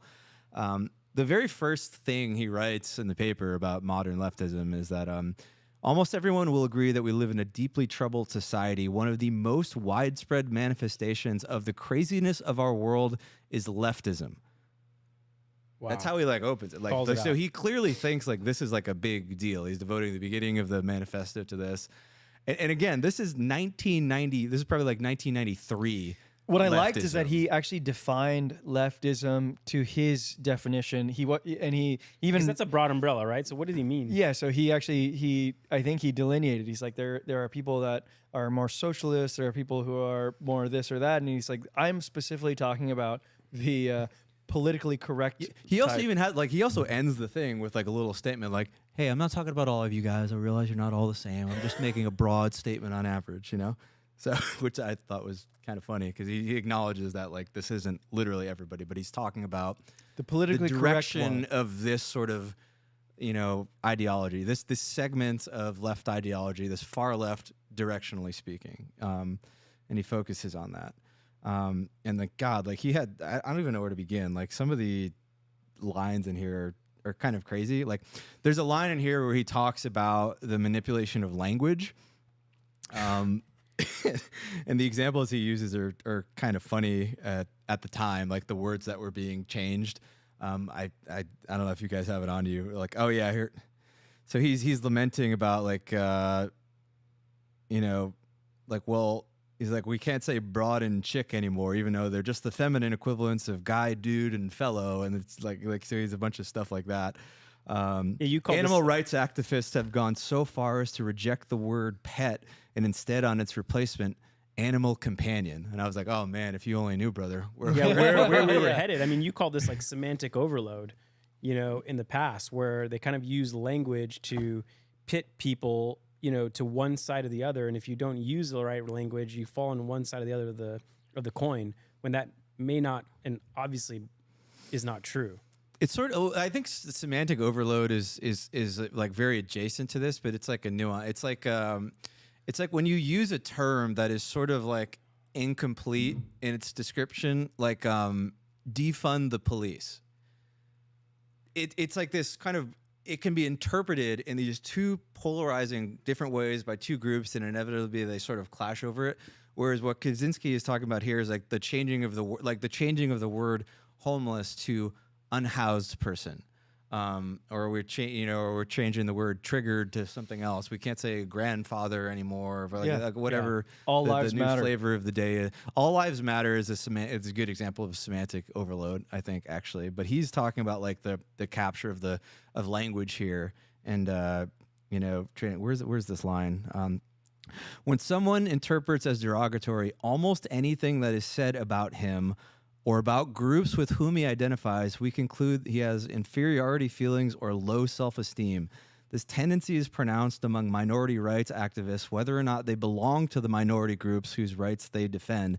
They are hypersensitive about the words used to designate minorities and about anything that is said concerning minorities. Wow. So he's like calling out. He wrote this in the 80s, I'm pretty sure. Like, I know. So he's basically in the calling 90s, out like white, upper class, privileged, liberal people who are getting like triggered. This is like the early innings of and he people calls out becoming fucking triggered university and politically professors correct. too. He, Right. Like, that was the example he used. But this is like what we see happening now. Like the most extreme Absolutely. example of this happening now is obviously in like the whole trans thing, right? Where you're now like the people are so charged over particular words that people are having their Twitter account deleted by saying like, I don't know, with that, like the J.K. Rowling thread, something like women are not men, or men are not women. I don't know, something like that. Yeah, J.K. Rowling was gone. pretty based too. So now we're at like the far extreme of that sort of thing he's talking about here in like the modern culture wars, and like again, like nothing like this was happening at the time, really. Like this just entered like the zeitgeist like a couple of years ago. No, it's incredibly It's kind of prescient. crazy. Amazing. Like honestly, this was like for me, this was an edge case. Like, this thing's long, right? Right. So like, there are many examples in here of his sort of prescience, but like, I don't know if I'm like jumping the gun, but like, honestly, for me, like I look at what is his main point. Yeah. So the way he ties like the whole leftism thing in with everything is through this idea of over socialization. Yes, let's get into that. You talked about, which actually is kind of like a difficult thing to parse out. And I actually came across like many blogs on blogs, like actually debating what the hell that actually means and different people's like interpretations of it. But there's this idea that when you're sort of like socialization is this like broad spectrum, right? Where you sort of are like internalizing to a degree some ideas of norms or morality or what you're supposed to be doing like within society, right? And in like a base state, there's this sort of baseline, and and everything is fine. And I'm speaking like really high level here. When over socialization starts happening, you start elevating some elements of what is defined as a good or moral, like far above the others, to the point where this becomes like super out of whack. And then like everybody is like all in on one particular institution's definition of what is good or moral. And this to me was like, wow, that's what's happening today. And like That's what the box I feel like I live in now. I agree with you both. I still think this is missing the main point, but I'm happy to continue going down this path because I thought it was fascinating. What do you? No, I think it's fascinating. Let's continue. Yeah. I was recently listening to the Untethered Soul audiobook, Amazing book. where the guy strips down all of your being into a place where it's like you're just the watcher. Okay, that's all you are. Like I think where I came to with the Untethered Soul is like you basically learn how to be obedient in a society to like act in an acceptable way. And that becomes your sort of socialization. And I think he's saying the same thing. He's like, we call a kid well-adjusted if the kid can act to our sort of like obedient standards. Right. And I kind of thought of that originally in just kind of more traditional terms, like you should get a job. You should buy a house. Like you need to be married by a certain age. Like I thought of those as like maybe that's what he was thinking at his time because he wasn't facing these kind of like more cultural divides that we have now. I don't know, was maybe thinking more idiosyncratic where you're like, you want the kid to shake your hand and look you in the eye and say, hello, nice to meet you, sir. You know, like that bullshit. Like all of this is like the level of obedience that is sort of but it's on a spectrum. Like that's why it's like complicated to discuss because there are some norms or goods of society that are normal and there's some balance between those and the relative weights you give to them and which you accept and which are inside or outside the Overton window. It's like a bit of a messy idea, right? But it obviously can go to the extreme. There's a couple of quotes actually I think would maybe kind of illustrate what he's saying. So one of the direct quotes from him in this is the moral code of our society is so demanding that no one can think, feel, and act in a completely moral way. For example, we are not supposed to hate anyone, yet almost everyone hates somebody at some time or another, whether he admits it to himself or not.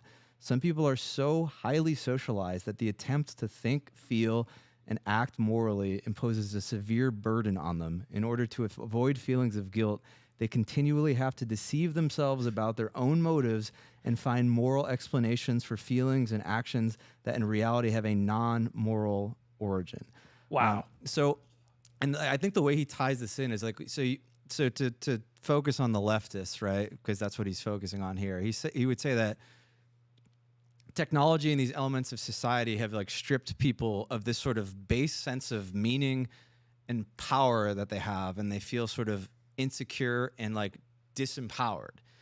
And like in this paper, he argues like so specifically like there's this kind of like liberal tendency, or well, let's keep calling it leftist because I don't want to lump everybody in here, but like let's think of like the extremes, tendency to like fight for things like climate change, social justice, right? And his argument in this paper that he puts forth is that these people are not doing this because they genuinely care about that cause or those people.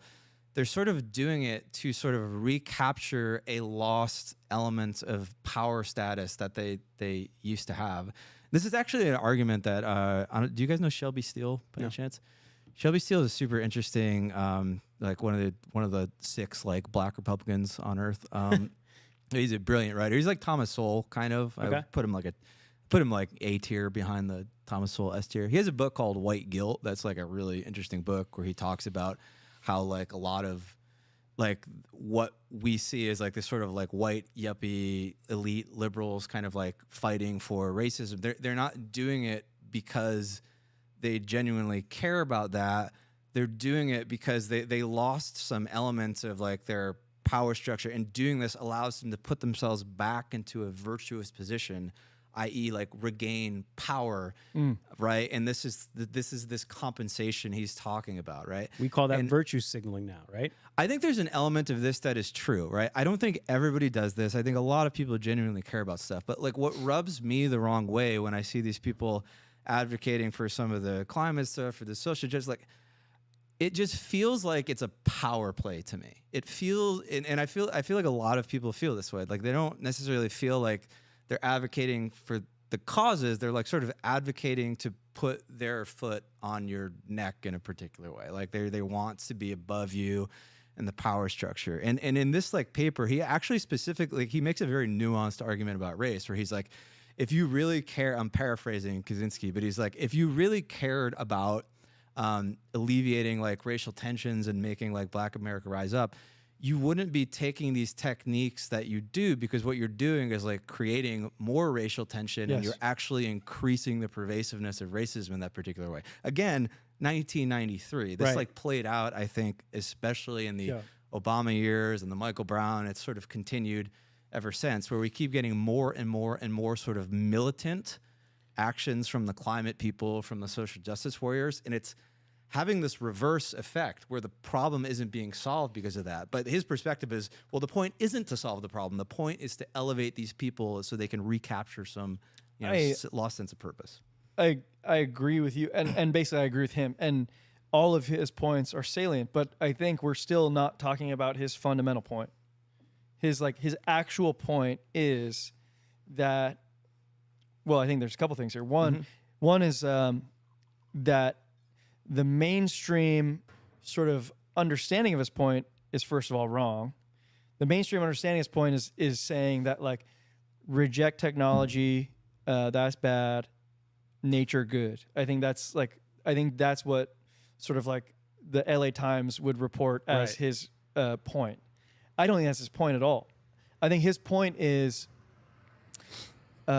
modern society is bad, and that people are left unfulfilled because the nature of our modern reality has changed our, what he calls, power process. And I think we should be talking more about this power process. And so are you... I agree with what you're saying. And what he's saying is that he's using this as an illustration to show you the manifestation of what happens, I think, when people lose these kind of base things. But I agree with you that his like first point is let's talk about the power process, because everything else is examples leading to this, right? Like, do you guys agree that like in that a basal human need, like you described Milo's need to chase the ball, is to have a goal, put forth effort towards that goal, and then attain that goal to give yourself fulfillment, and that is like a human version of fetching that ball. Yeah, because I mean, you think about our society, like how long has the human species been around? And then you look at the last like couple hundred years, and we've significantly advanced technology and civilization to the point where like he talks about how like our physical needs are all met.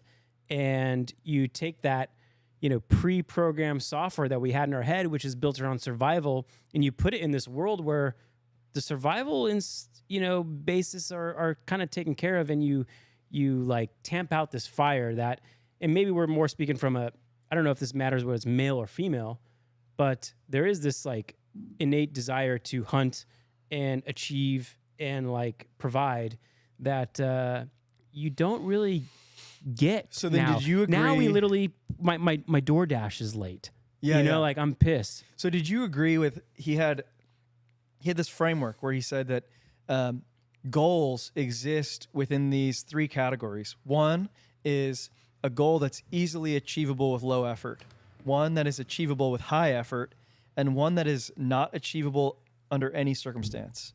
Okay? He describes this, and he says that in primitive society, most of these goals are the second category. Like, you are going to go hunt for food, you have to go try, and that's a bitch. Like, that's a hard thing to do. You may fail to 20%, like, 30% to go of the eat time. is a fucking hard thing, right? But then modern society has sort of pushed these category 2s into category 1s and 3s, I think, is what his point was. It's been this kind of pushing, everything's a 1 and a 3. Everything's a 1 and 3. So to eat, you just walk down to the store, no problem. Click a few buttons on your phone. You click a button now. Oh yeah, you don't even need to walk down to the store. You get DoorDash. Right, so that's a category 1. He would have loved DoorDash. Do you remember the category 3s? I thought that was interesting too. Yeah, no, I know what you're talking about, and you're kind of directionally correct.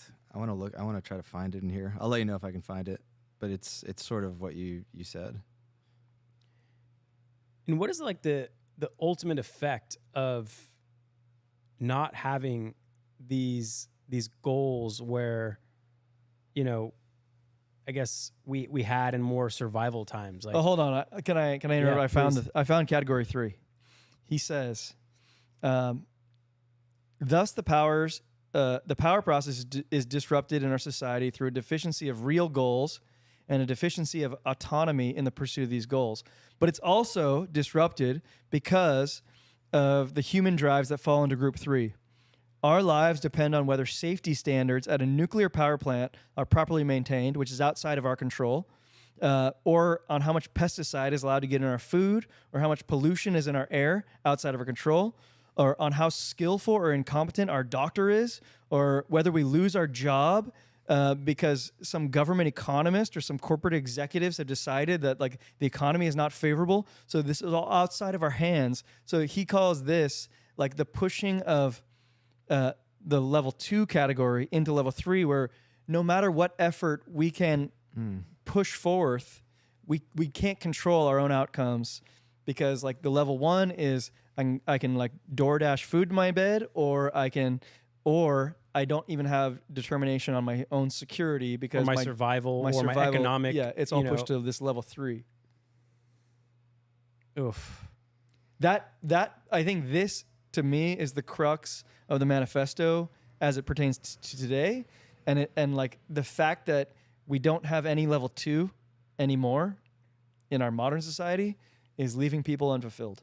I think that's like where we land. Well, 34 in this, I think, kind of describes like what's happened. It's like the transition point of society, like that we're at right now. Because consider the hypothetical case of a man who can have anything he wants just by wishing for it. Such a man has power, but he will develop serious psychological problems. At first, he will have a lot of fun, but by and by, he will become acutely bored and demoralized. Eventually, he may become clinically depressed. History shows that leisured aristocracies tend to become decadent. This is not true of fighting aristocracies that have had to struggle to maintain their power, but leisured, secure aristocracies that have no need to exert themselves usually become bored, hedonistic, and demoralized. And like when I hear that, that like sounds like the younger generation. Yes. They sound bored, hedonistic, and demoralized. They can have everything they want. Scrolling on but social also media, high porn use. You know, hold like, on. I mean, this is actually, I want to talk about this because this is, now we're talking about the crux of his argument. When we have a dearth of like this like category 2 goals, he then brings in this idea of autonomy now, and he calls them what's that term he used? He calls surrogate activities. So surrogate activities are things you do when you don't need to actually like search for like real shit. Like if you don't need to search for food or build shelter or whatever. like Milo, his surrogate activity is chasing the ball because he's not hunting anything. Exactly. So Okay. he like aptly describes surrogate activities as like, I think like a modern definition would be like, all right, well, we can start a YouTube channel and get more subscribers or whatever. And these are like, you know, like we can have a Twitter following. Are we doing it right now? Yeah. Like, I Oh my think God. these are surrogate activities by his definition, which Yes. will not lead you to the same type of fulfillment that, you know, like a primitive sort of lifestyle will lead you to when that shit is earned. Did you guys get any like flavors of flow state when he talked about this power process? Because like flow state, you know, can be described like it's like a perfect, when you're designing a game, it's not too hard to accomplish and it's not too easy where you get bored, but there's this little channel where like in a game, it's just like you reach this flow state, and that game could be an actual game, or it could be in life, or it could be in your work. You know, did you guys, I got like shadows of that from his power process. Like you can't have these things that are so unattainable and things that are too easy. You want a life in which, you know, it's challenging but accomplishable in that. And he's saying that's like completely devoid in our lives now. And we've created new games for ourselves to make us feel that. I think we've like neglected the autonomy portion a little bit, because in our modern life, what we tend to do is like we are a cog in the societal wheel, right? We haven't talked about this yet, but I think this is a big part of it. So as a member of this like larger, you know, society, you will do your job and you'll be obedient to that job. And if you are more obedient than the other guy, then I'll give you even a promotion or I'll give you a raise. I think that is another crux that he's talking about, where it's like you're losing this autonomy. I think he calls it his like fourth component of the power process. But like the more I see it, he's not talking about technology. He's not talking about nature. He's talking about humans losing their nature. Right. And I think we're losing our nature in our desire to be autonomous and to go through this power process. Okay, so here's where I started to get a little lost, because he's talking about like a return to primitive lifestyle. And I'm like, okay, you could be right in that, but is it a practical, pragmatic solution without, No. millions and tens of millions of lives getting worse off, essentially?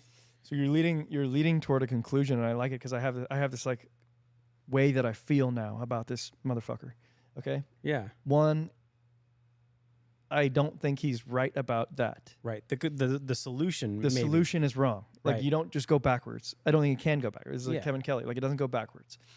And my thought is that this stupid motherfucker would have actually benefited from modern technology. Like if he could have taken this manifesto and published it on Twitter or come on goddamn YouTube with Alfalfa, he could have discussed these things in normal, natural terms without fucking bombing people. But he actually, I'm pissed off. He actually took the fucking shortcut that he admonishes in the beginning, and he calls everybody victims because they don't fucking do the hard work. I'm like, you bitch, you Yeah. little bitch. You actually held everybody under your thumb and made us read this under duress, Of opening your mailbox. saying, I will kill you if you don't read this. I'm like, you fucking little pussy. Why wouldn't you do the hard work too? Become an author, get published, get distribution. You son of a bitch. Like, we would have fucking listened to you, but now you're just this babbling fucking lunatic. Yeah, and your ideas get lost along with It's your... fucked up. I'm pissed off. I'm pissed off at him. He killed people. It is a weird thing. Like you imagine like he's like a heaven. God's like, oh, you wrote this paper. That was brilliant. That's brilliant. He's like, yeah. So I killed a bunch of people so that people would read it. And he's like, wait, Instantly what? undermine your whole... He literally killed why'd people you do for that? marketing. This fucking tool. Yeah.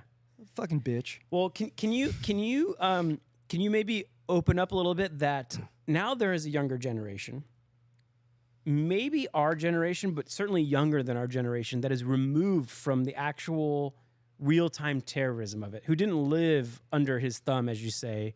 They didn't experience the fear or like the fantasism about like how he captured the country. This guy just was bombing people every year and no one could capture him. Like, there's a generation that is removed from the pain part of this, but his ideas still exist. I'm not saying it's good, but I'm just saying now, Right. now from this point in this timeline moving forward. You're saying the ends justify the means. is what you're No, saying. no, I'm not. I'm just teasing. Clearly I'm not. teasing you, yeah. Yeah. For the record, Nick is not saying that the ends justify the means. But feel free to roast me in the comments. Please do. But there is a generation younger than us that is kind of like liking his comments. There's like a Zoomer TikTok generation, which is so ironic The because content of his message is fucking rad. I mean, it's one of the best things I've ever read. yeah, I mean, I do say his diagnosis portion. Well, does make me feel seen. they're one of the first generations to fully grow up and live in this sort of what he would probably call technological hellscape that like he just thought about, right? Like now the kids born today, they're just born into this world. And it is interesting to see that there are these kind of backlash pockets forming. Like there's like, have you seen like the trad wife movement on TikTok? Like there's this segment. Is this the of like, Luddite thing? no, there's this like segment of like Zoomer TikTokers who are like really into the traditional wife. Like they make videos. They look like 50s housewives talking about how they love gender roles and they want to take care of their husband and have a bunch of kids. And it's like it's super interesting because you think that each generation is going to go more and more and more and more, but it's actually like a rubber band in some ways that stretches, and then like certain people snap and they go back the other way. And I think we sometimes think it's going to go just linearly in one direction forever, but actually one of the interesting things about humanity is that like each generation does this sort of like seesaw thing where they test out going too far one way and maybe they overcorrect back too far the other direction, but sort of maybe over time directionally they're getting to a better place. So it's like interesting to see like it come full circle, and now you have like Gen Z or Gen Alpha or whoever's like making this, and they're starting to just sound like your grandparents and some of the things they say. Yeah, I mean, like, it's interesting because there's an older generation that would claim that, like, well, Trump is our way of, like, you know, rebounding back. But this Gen Z is picking up some of his ideas, and I find it ironic that they're using TikTok to, like, distribute the ideas that he's talking about, even though he, like, would abhor TikTok as, like, a social mechanism. It's like that meme of like the girl on the laptop with like the smash capitalism and Marxist logos like on her Apple iMac, laptop and at Hold a on, Starbucks. I'm not done ranting, I think. Keep going, because like I think you're kind of nailing it. I'm pissed off at him still because preach, brother. he opens his whole fucking diatribe with he's lamenting this like victim mentality. Doesn't he feel like a little bit of a victim mentality? Like to me, it does. It's like, well, society's broken, but no one will listen to me, so I'm gonna fucking have to do these bombings. So someone will listen to me. It's like, fuck you, you little bitch. Yeah. No, fucking. I mean, he even I think one of his victims was like an advertising executive, you know, where, you know, he could have like done the work to market his. Yeah, maybe get yourself a little self-esteem, you little bitch, like you just talked about. Yeah, exactly. He could have done the work to spread his word. And actually, I mean, it was easier then than it is now, arguably, because there's a handful of outlets. They're looking for content. Well, actually, like one of the ironies here, I don't know if it's ironic, might be ironic, is that, so he talks about when he wrote this, there's this idea that we talked about that technology is sort of stripping away your individual autonomy. And Eric talked about the idea that no matter what you do, like whatever happens at the nuclear plant, you're dependent on all these other things, right? Yeah. He lived in a time of like when that was peak for like media. But actually, if like he lived today, like he would probably just have a TikTok or a YouTube channel. He probably have about 70,000 followers. He could have actually used technology to re-empower himself in a way that had been previously stripped out by the technology. And that he's he hated. talking about tech as this bad thing when that's exactly what he needed. That is the irony. So maybe like his conception that tech is this one-way thing that just goes and goes and goes is actually not correct. Maybe it is this circular thing that comes back around. Like maybe maybe tech actually doesn't just go full dystopia, but maybe it actually comes all the way back around and like re-empowers people. Like I wonder what he would think about crypto. Like crypto is like a good example of that. Like technology disintermediating. Like, yeah, and now we've come full circle. And now we've totally disintermediated money. You know, I'm a bit of like an empath at times, and I felt for this guy as well.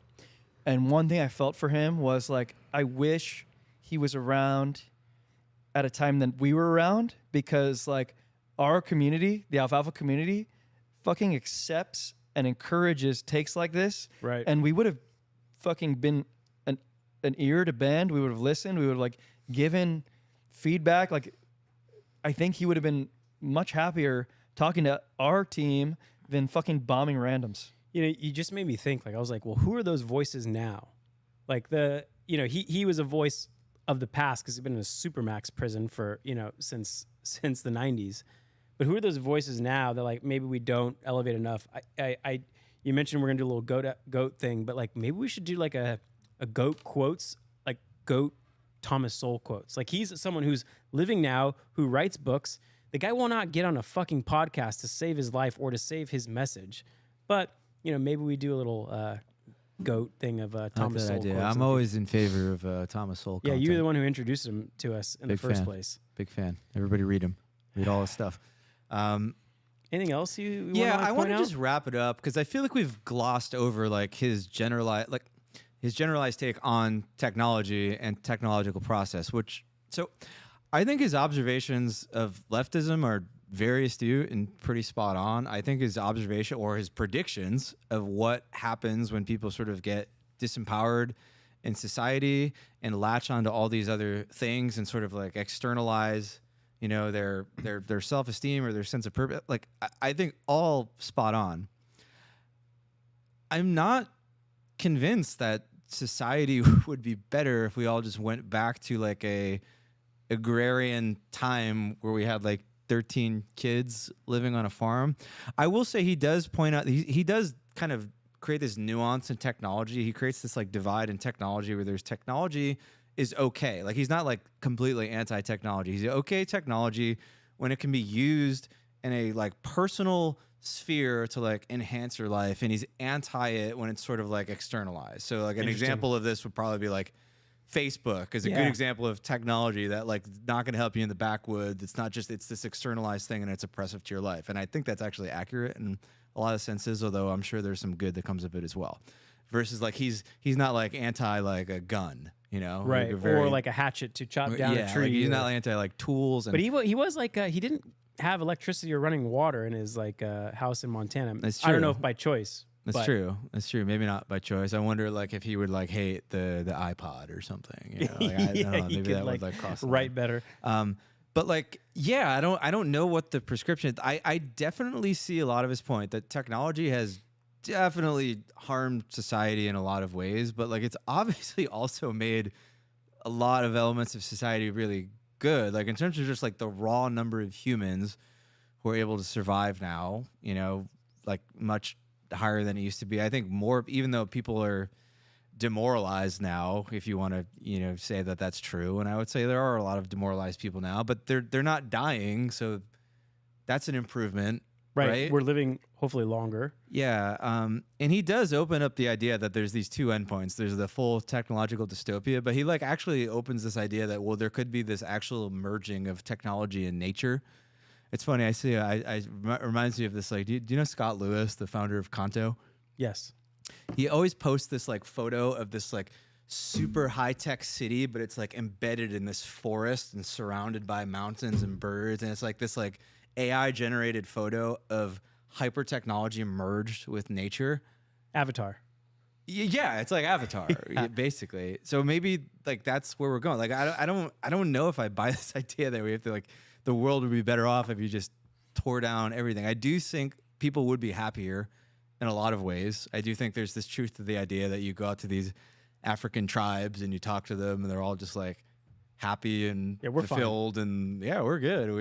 But you don't have like TV, and they're like, I don't care. I do find the manifesto empowering in the sense that if you had this feeling or this urge or this anxiety, like the guy put language to it, which empowers you to recommunicate it to your friends and your family, and like when these things come up, so that the good parts of what he provided can kind of survive and maybe provide better arguments in the future. So I don't know. I find that like a little bit empowering that he found a way of putting it that I hadn't found myself, and in a way that I can like copy and paste it and put it in, in other conversations. Hopefully. I guess that's where I want to leave it. It's like, based on reading this, have you like changed your behaviors? Like, do you have a desire to change your behaviors based on this? Like, I think we can all agree that technology is not going to go backwards. Right. And so like you made the best point that like technology is a part of his argument, but it's not the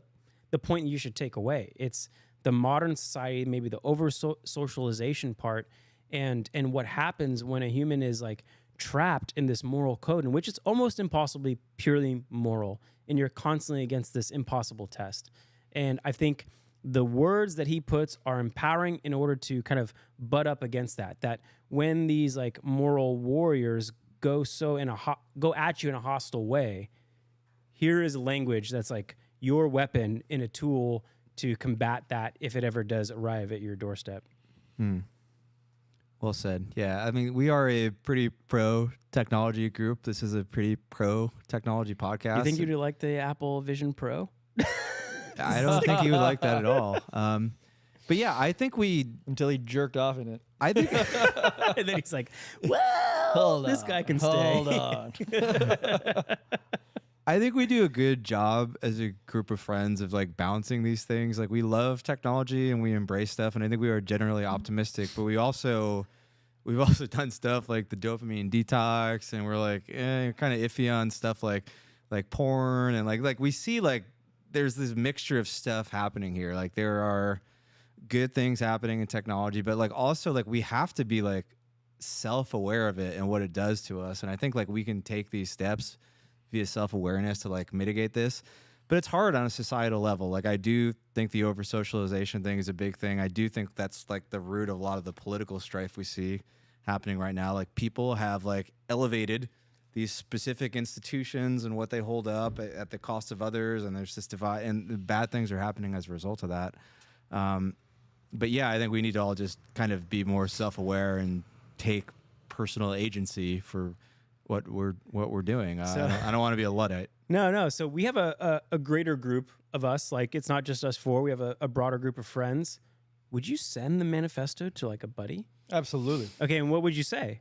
Read this. Read this, but would you caveat it? No, I sent it to a buddy today, and he called me like almost immediately. I'd say it's like he was it's like one of the best things I've ever read. maybe like, semi-concerned. Yeah, like why are you sending me the Unabomber's manifesto? Are you okay? well, like, do you guys actually feel like the content is just like without merit? Because I think the content is fucking phenomenal. Like, The what if content someone has tons of merit. There's stuff that's wrong with it, I think. It's not a perfect thing, but I think there is stuff there that you shouldn't ignore. And it's possible to separate the art from the art. I don't want to say the art from the artist. That sounds terrible. But it's possible to separate. I was just thinking of Michael Jackson. It's possible to separate this from other stuff. It's possible to look at things in kind of in compartmentalize. You have to compartmentalize. Yeah, totally. Sometimes that's not doable, but I think in cases like this, it totally is. I'm imagining in a non-Twitter account that kind of like basically just tweets out comments of his. Okay, so and like hold on, so spreading the word without the extra baggage. So like I want to continue with this game you're playing. Yeah. Because I actually think that there's more to it. So you send this to your buddy and you say maybe something along the lines of what I said, like this is one of the best things I've ever read. But then how do you close the loop? Like closing the loop to me would be like, okay, so we should modify our behavior as X, Y, or Z. I don't think first of all, I only read 2/3 of his thing. So I don't know if it concluded in a way that suggested we should change. But like, I don't know that like even reading the 2/3 where I'm like, well, I know that I should change in a certain way. It was just eye-opening in how like prophetic this thing was. I think the diagnosis of the problems is just as powerful as a solution, because when you're aware that you're tense or anxious or jealous, whatever the emotion is, like the awareness is almost like, half the battle. Like, what is it? Like one of those 13 steps of like addiction, like admit that you have an addiction. Acknowledge of it. So like maybe just, getting armed with the diagnosis of like, why do I feel this is not right? Or this movement or that movement doesn't feel like it's actually speaking rationally. And I don't know. I think that diagnosis is powerful. It's enough. It's enough. Well said. All right. I think we'll wrap it there. If you want to continue this discussion, we are talking about it in the Discord as we speak. I was late for this podcast because I was talking about it.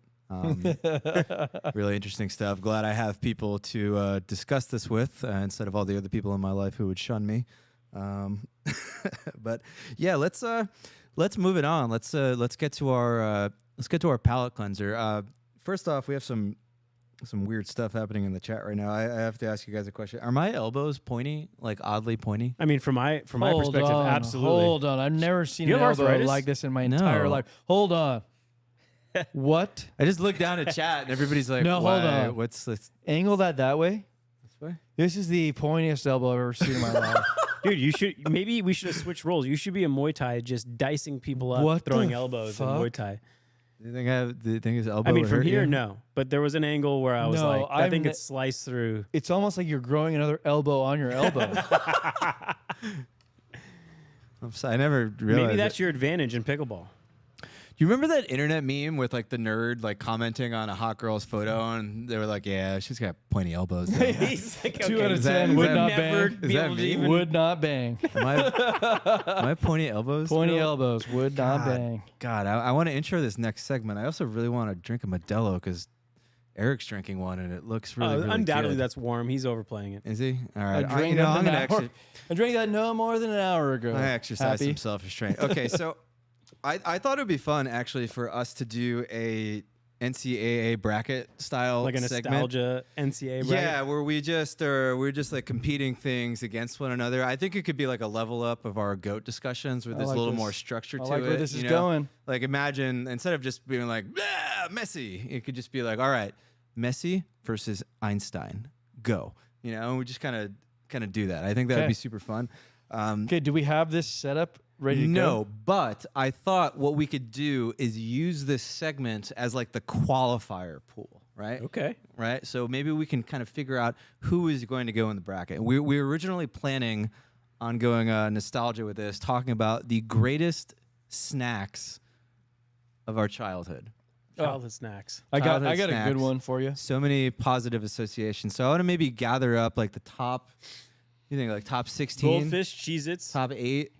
I don't Okay, know. you said from your childhood. I had those today, Pat. I had those on a road trip 3 days ago. I don't think Cheez-Its are quite enough nostalgia points. the I think fuck there out has of to here. be okay. So Let's go from our childhood, dude. I didn't have a childhood, so I did Kumon and homework. Nick didn't have a snack until he was So 23. like the CNBC Kumon homework. Okay, well, I vote Cheez-Its because I had a box today. It wasn't my choice, We but went I'm camping one time. I'm sort Was of that backed part- into it. I'm Yeah. backed into my choice. All right. Oh my god. All right, so we're going to throw some out there. Pat said my elbow looks like it has a double chin. And Tunsky's wondering where the A to talk is. You guys are all over the place in the chat.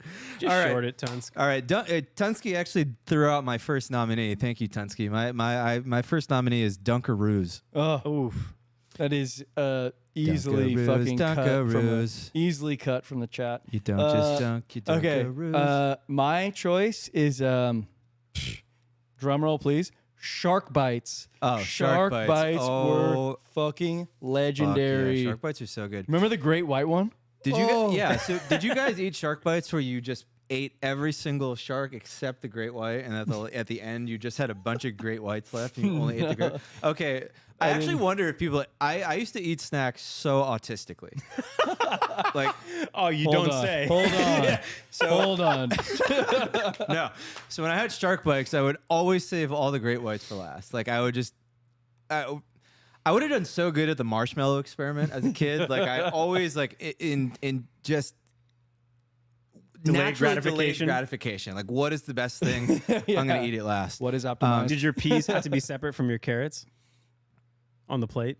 Yeah, I definitely did that. okay, hold on. What did you do with like the leftover shark bites? Like what? No, I ate them. I put would them eat in all like the a- other shark bites. put them I in would a just sock set and- aside. What? Want to see how far this would go. But you didn't do this like so. I used to do this also with the Oreos. But like, how many bags of shark bites would you eat in a single setting where you would have like so many great whites? I don't know, 2. Is it more than one per bag? I'm Yeah, there's more than one per bag. Clearly Can we not. get some If you're salt lucky. representation in this snack thing, Well, snack hold on, bracket? yeah. Because Yeah. my, You want to my, hear about my other my autistic mom snack was like habits? just like genius level about snacks because there was always a candy jar or like a thing.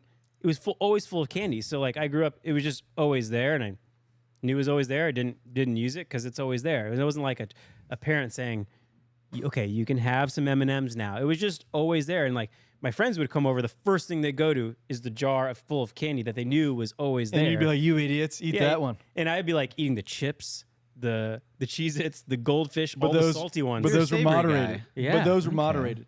Yeah, those were in the shelf that I couldn't reach All right. because I'm short. If you didn't get that, all right.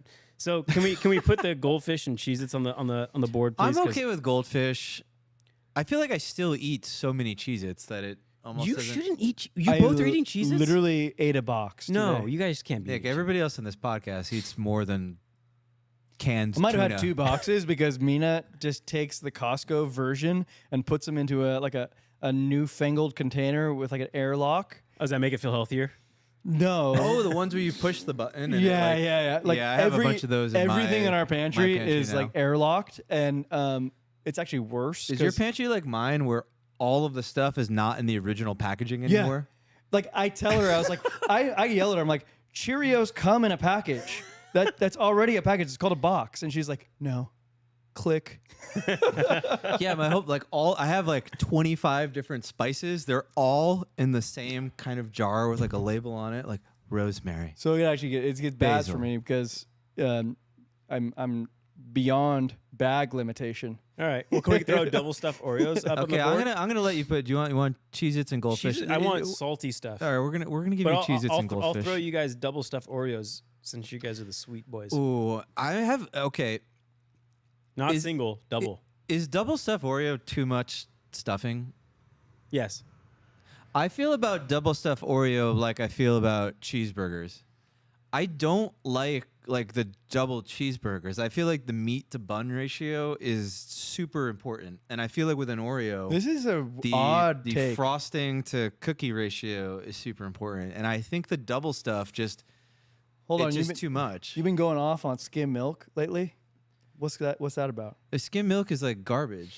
Skim milk's garbage. Yeah, it's terrible. I use it today. It's like hot garbage. It's like milk where they remove all the good stuff and just put it. It's like all those little crap left in it. And they're like, oh, it's low fat. You're Well, they just drinking took like weird liquid carbs. Well, they took the fat out.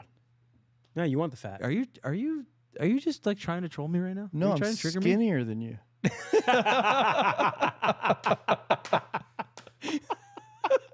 Yeah, you're skinnier than me because you just drink water and carbs, like you have no nutrients. Look at your glutes are like, please give me protein, give right. me fat, give me something.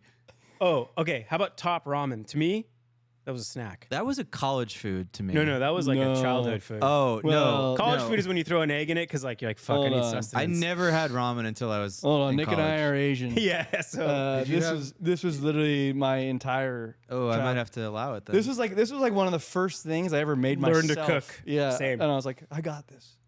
yep. I've I've also seen Starburst in the chat as well. Starburst pretty good. I feel like not super kind of nostalgia specific. Like I still just eat a lot of Starburst.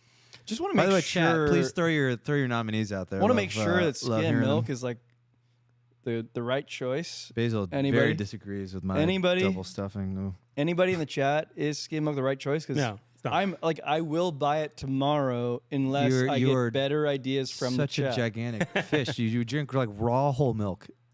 It's called being skinny. Yeah, I go. Yeah, Pat's got it right. Like, if you want like the keto angle, it's the Americano with a dash of heavy cream. But I don't want to go the keto angle. What do you want? Well, it has nothing to do with keto. You want just dairy in your system for no reason, and be keto the is a only human restriction species of- who eats another. Keto's a restriction with carbs. Am I right? You're the guy who eats like a box of Cheerios because it's heart healthy because it's low fat, aren't Oh, I you? do order Cheerios Yeah. because the box says heart healthy. Is that bad? Oh my I feel like god! I'm just being trolled Talking at about this point. over socialization. Jesus. Oh God! All right, we're getting derailed here. Yeah, by yeah, yeah. Do you guys know that the Cheerios, half of the Cheerios are shaped as hearts now because they're good for your heart? They're not good Oh, for your that's a heart. good You're scheme. That was a being good fed marketer like behind that. They're being fed the stuff they use to fatten cows so that they turn into delicious steaks. But I sprinkle protein on top of my skim milk and Cheerios. God, you're so lost. Better or worse? Better so or worse? lost. Is the I protein? don't know. Jordan's making- got bigger biceps than all of us, and I'm he's speechless right chuckling. now. He's just like, I'm guessing Jordan doesn't pound skim milk all day. no, he doesn't. Whole milk. Thank you. Thank you, you. Jordan. My God. Done Jordan deal. says whole milk. Let the record show. Jesus. You know how I find the best arbiter of what is good food and bad food for you? My dog.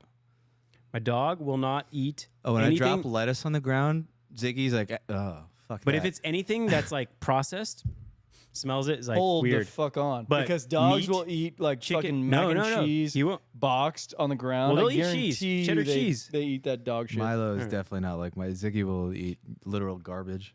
Yeah, I think dogs will eat the stupidest shit.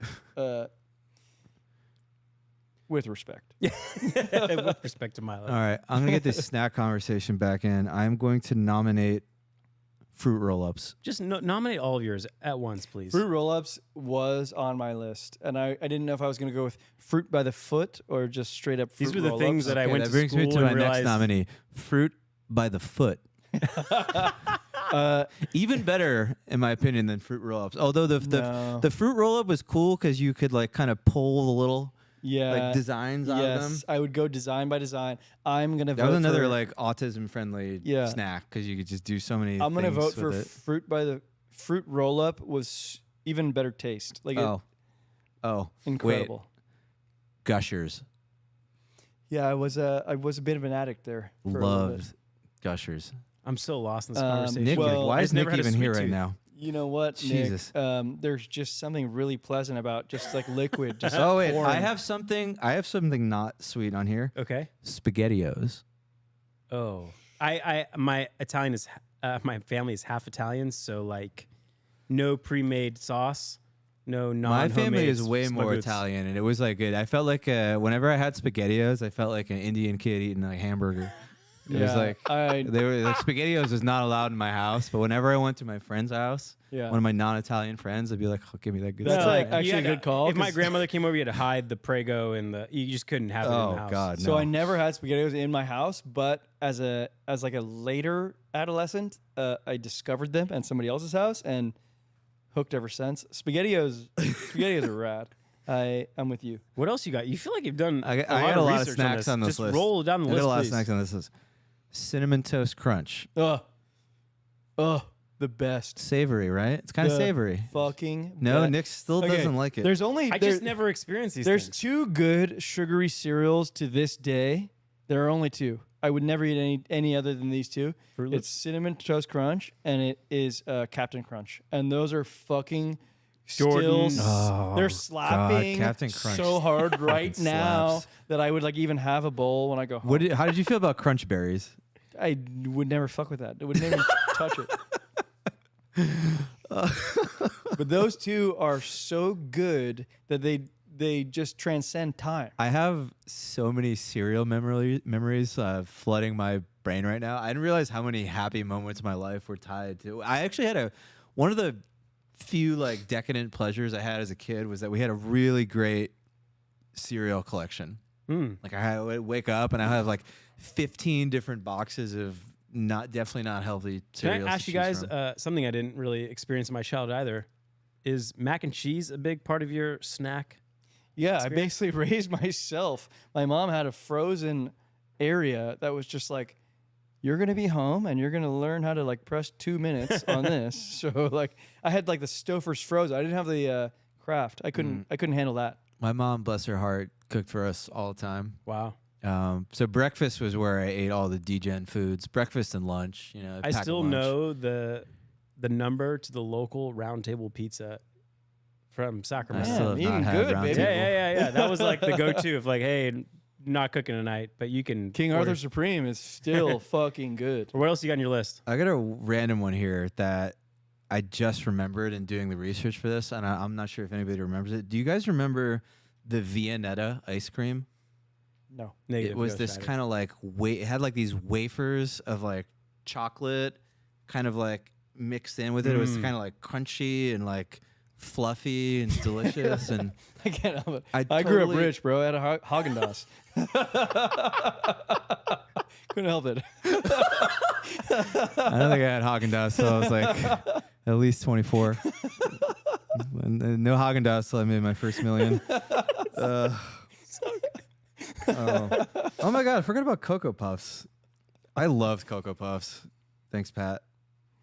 Cocoa Puffs, unbelievable cereal. That's like super alpha. What about Pop-Tarts? Nick, Also, why is didn't- Nick even here? Eric, how do you feel about Pop-Tarts? Just never had these What'd things you, white rice in a bowl? Like, what did you eat? with soy sauce. I mean, what's wrong with that?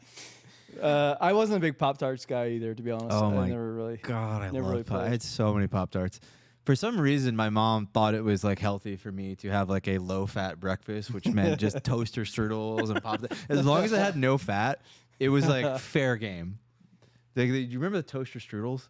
You would like. Those are ridiculous. You'd Yeah. spooge the ice on top. Splooge the freaking icing all over. You show up to school, you're like, woo! And then like by like 7:45 a.m. you're just dead. Oh, it was a good time. Here's a random one. Bubble tape. Oh, Oh, they're like Big League Chew? No, But, it was like, like the it was like a tape. It Is was like that bubble gum, 6 but in foot like of bubble gum yeah, for yes. you, Okay. not them? That I had a little bit of that. That was nice. But Big- I preferred Big League Big Chew. League Chew is awesome Because at like Little League, you get your little ticket after the game. I go Yeah. redeem for Big League Chew, sunflower seeds, and I remember my parents wouldn't buy me Big League Chew for my baseball games because they just kept talking to me about how like the unit price of it was like so ridiculously expensive compared Smart. to other bubble gums. Smart. And I was just like 9, like I don't know what that means. I wanna grab the Big League Chew and shove it in my face. What else am I missing here? I'm just impressed by how much research you did on this specific Okay. topic. I did. Thank you. Well, I want to let Steven keep going, but I want to transition at some point to like the modern day snacks. Like, what would you still eat today?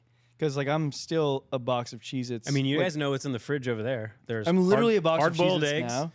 nuts and cheese, You literally have seaweed chips over here. and bone broth. Seaweed chips, bone broth. It goes on and, like, people's eggs. review if they bring donuts. Bro. Bro, you Because can like throw I it. recognize I have no self-control, I have no discipline. So like the best discipline is just to not have it there. I mean, that's the right answer, but you can throw a couple Cheez-Its into the mix and not Oh, die. If I was Oh. a kid and my mom made me eat seaweed chips, I would just be so sad. So But what it's do fun- you? What's your like your modern day indulgence for a snack? Because like mine is like Okay, I Nick, got one. it's mine is like a cheesy, salty. It is goldfish, Cheez-It, nacho cheese Doritos. I can't snack. Like I am not a snacker because once I snack, I snack. So like if you ever see me Gorge. if you ever see me out at like a party on a Saturday or like a casual friends gathering, I am just at the freaking counter. bowl. I'm just mowing everything down, everything. The Garfield? chocolates, the shit, like this. I it's found so my bad. weakness. What? They're Snyder's honey mustard pretzel pieces. These things I've had Those those. are savory. are like the culmination of like the perfect match to my palate. It's those. like everything all in one. I will crush the whole bag, unlimited calories.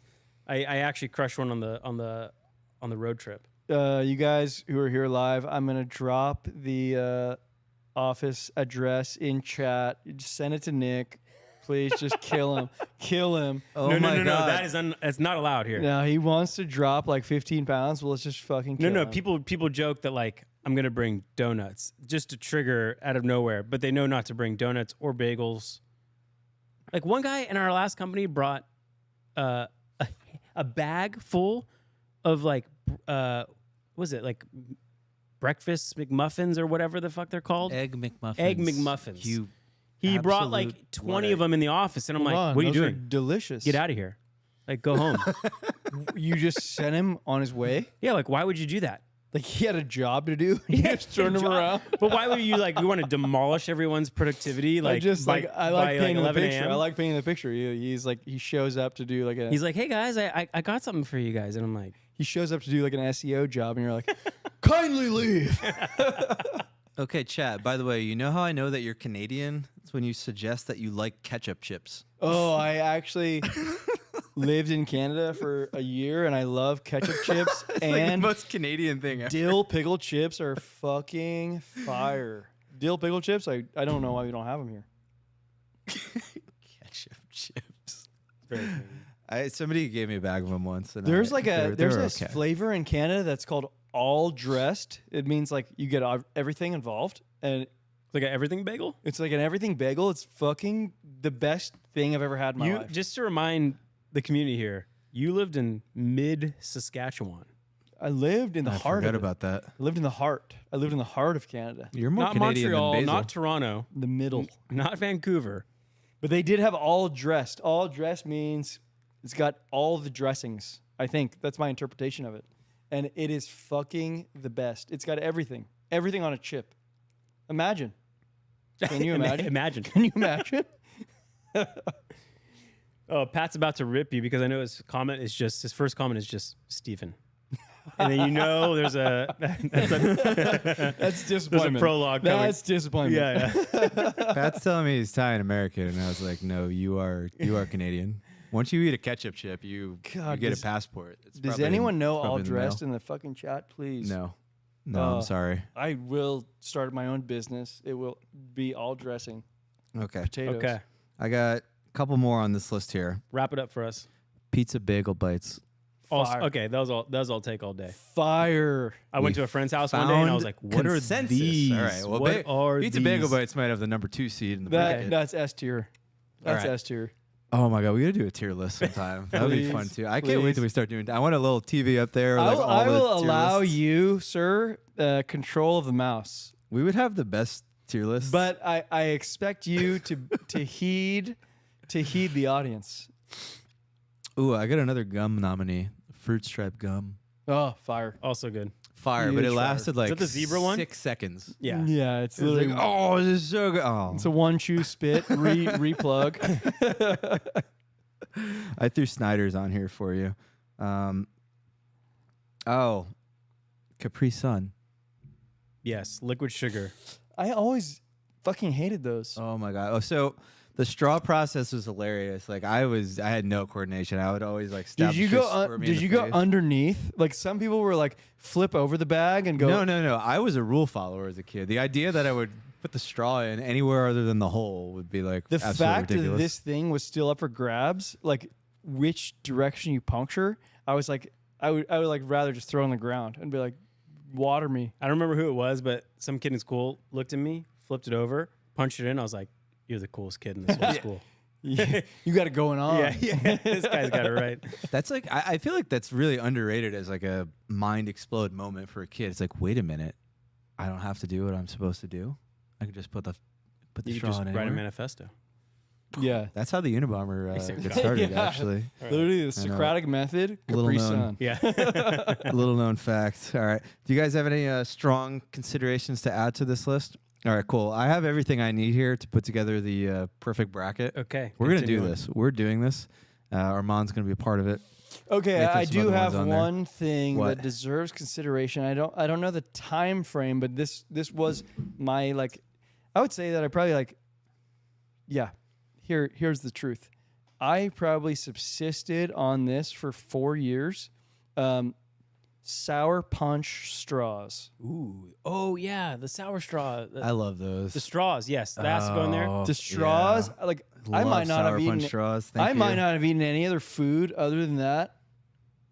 So All right, can we good. also During, throw like- Pop Rocks and Fun Dip? in Oh, there? Pop Rocks. Nick's back in. No, Oh that my was God, the chat. Fun Dip. I'm just copy Oh, I paste forgot about pasta Fun from the Dip. chat. Wow, chat is brilliant. Fun dip. Fun Dip is Oh, unbelievable. I was like a big fun dip. Oh, that reminds me. I forgot Butterfinger BBs.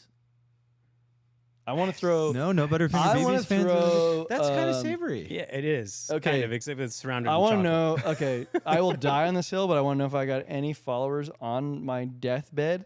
But it's what are the fucking things called? Starbird. Fuck. Don't say Starburst. No, what are those Please. fucking things? It's like they're powder. They're like compressed powder. Oh.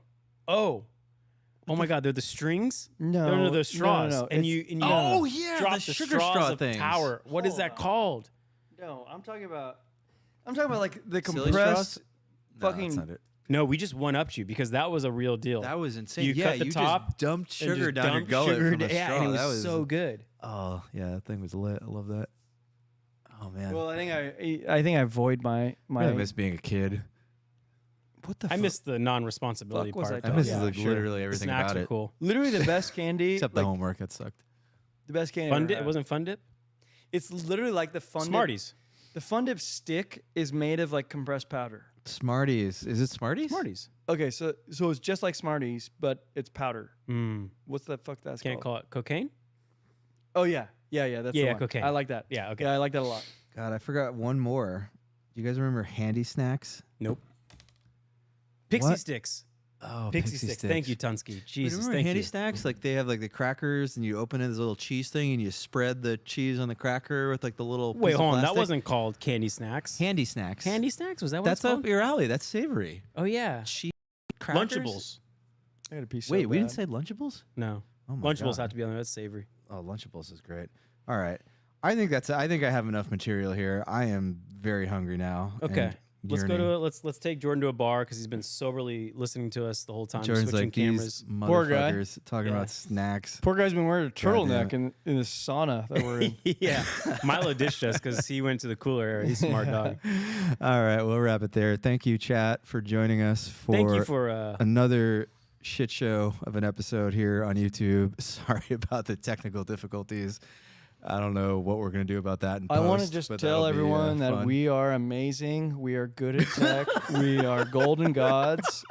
We piss excellence. Armand's gonna be so You're mad. lucky to be He's here so with mad. us. All right, well, the only episode where you can talk about Cardano, the Unabomber, and handy snacks. And It's the only place you can one find. Episode. The Yeah. only place you can find. Can't imagine why more people don't listen to this pod. It's a mystery.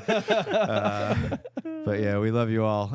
All links at alfalfapod.com. If you want to join the Discord, subscribe on Twitter, do all the good things.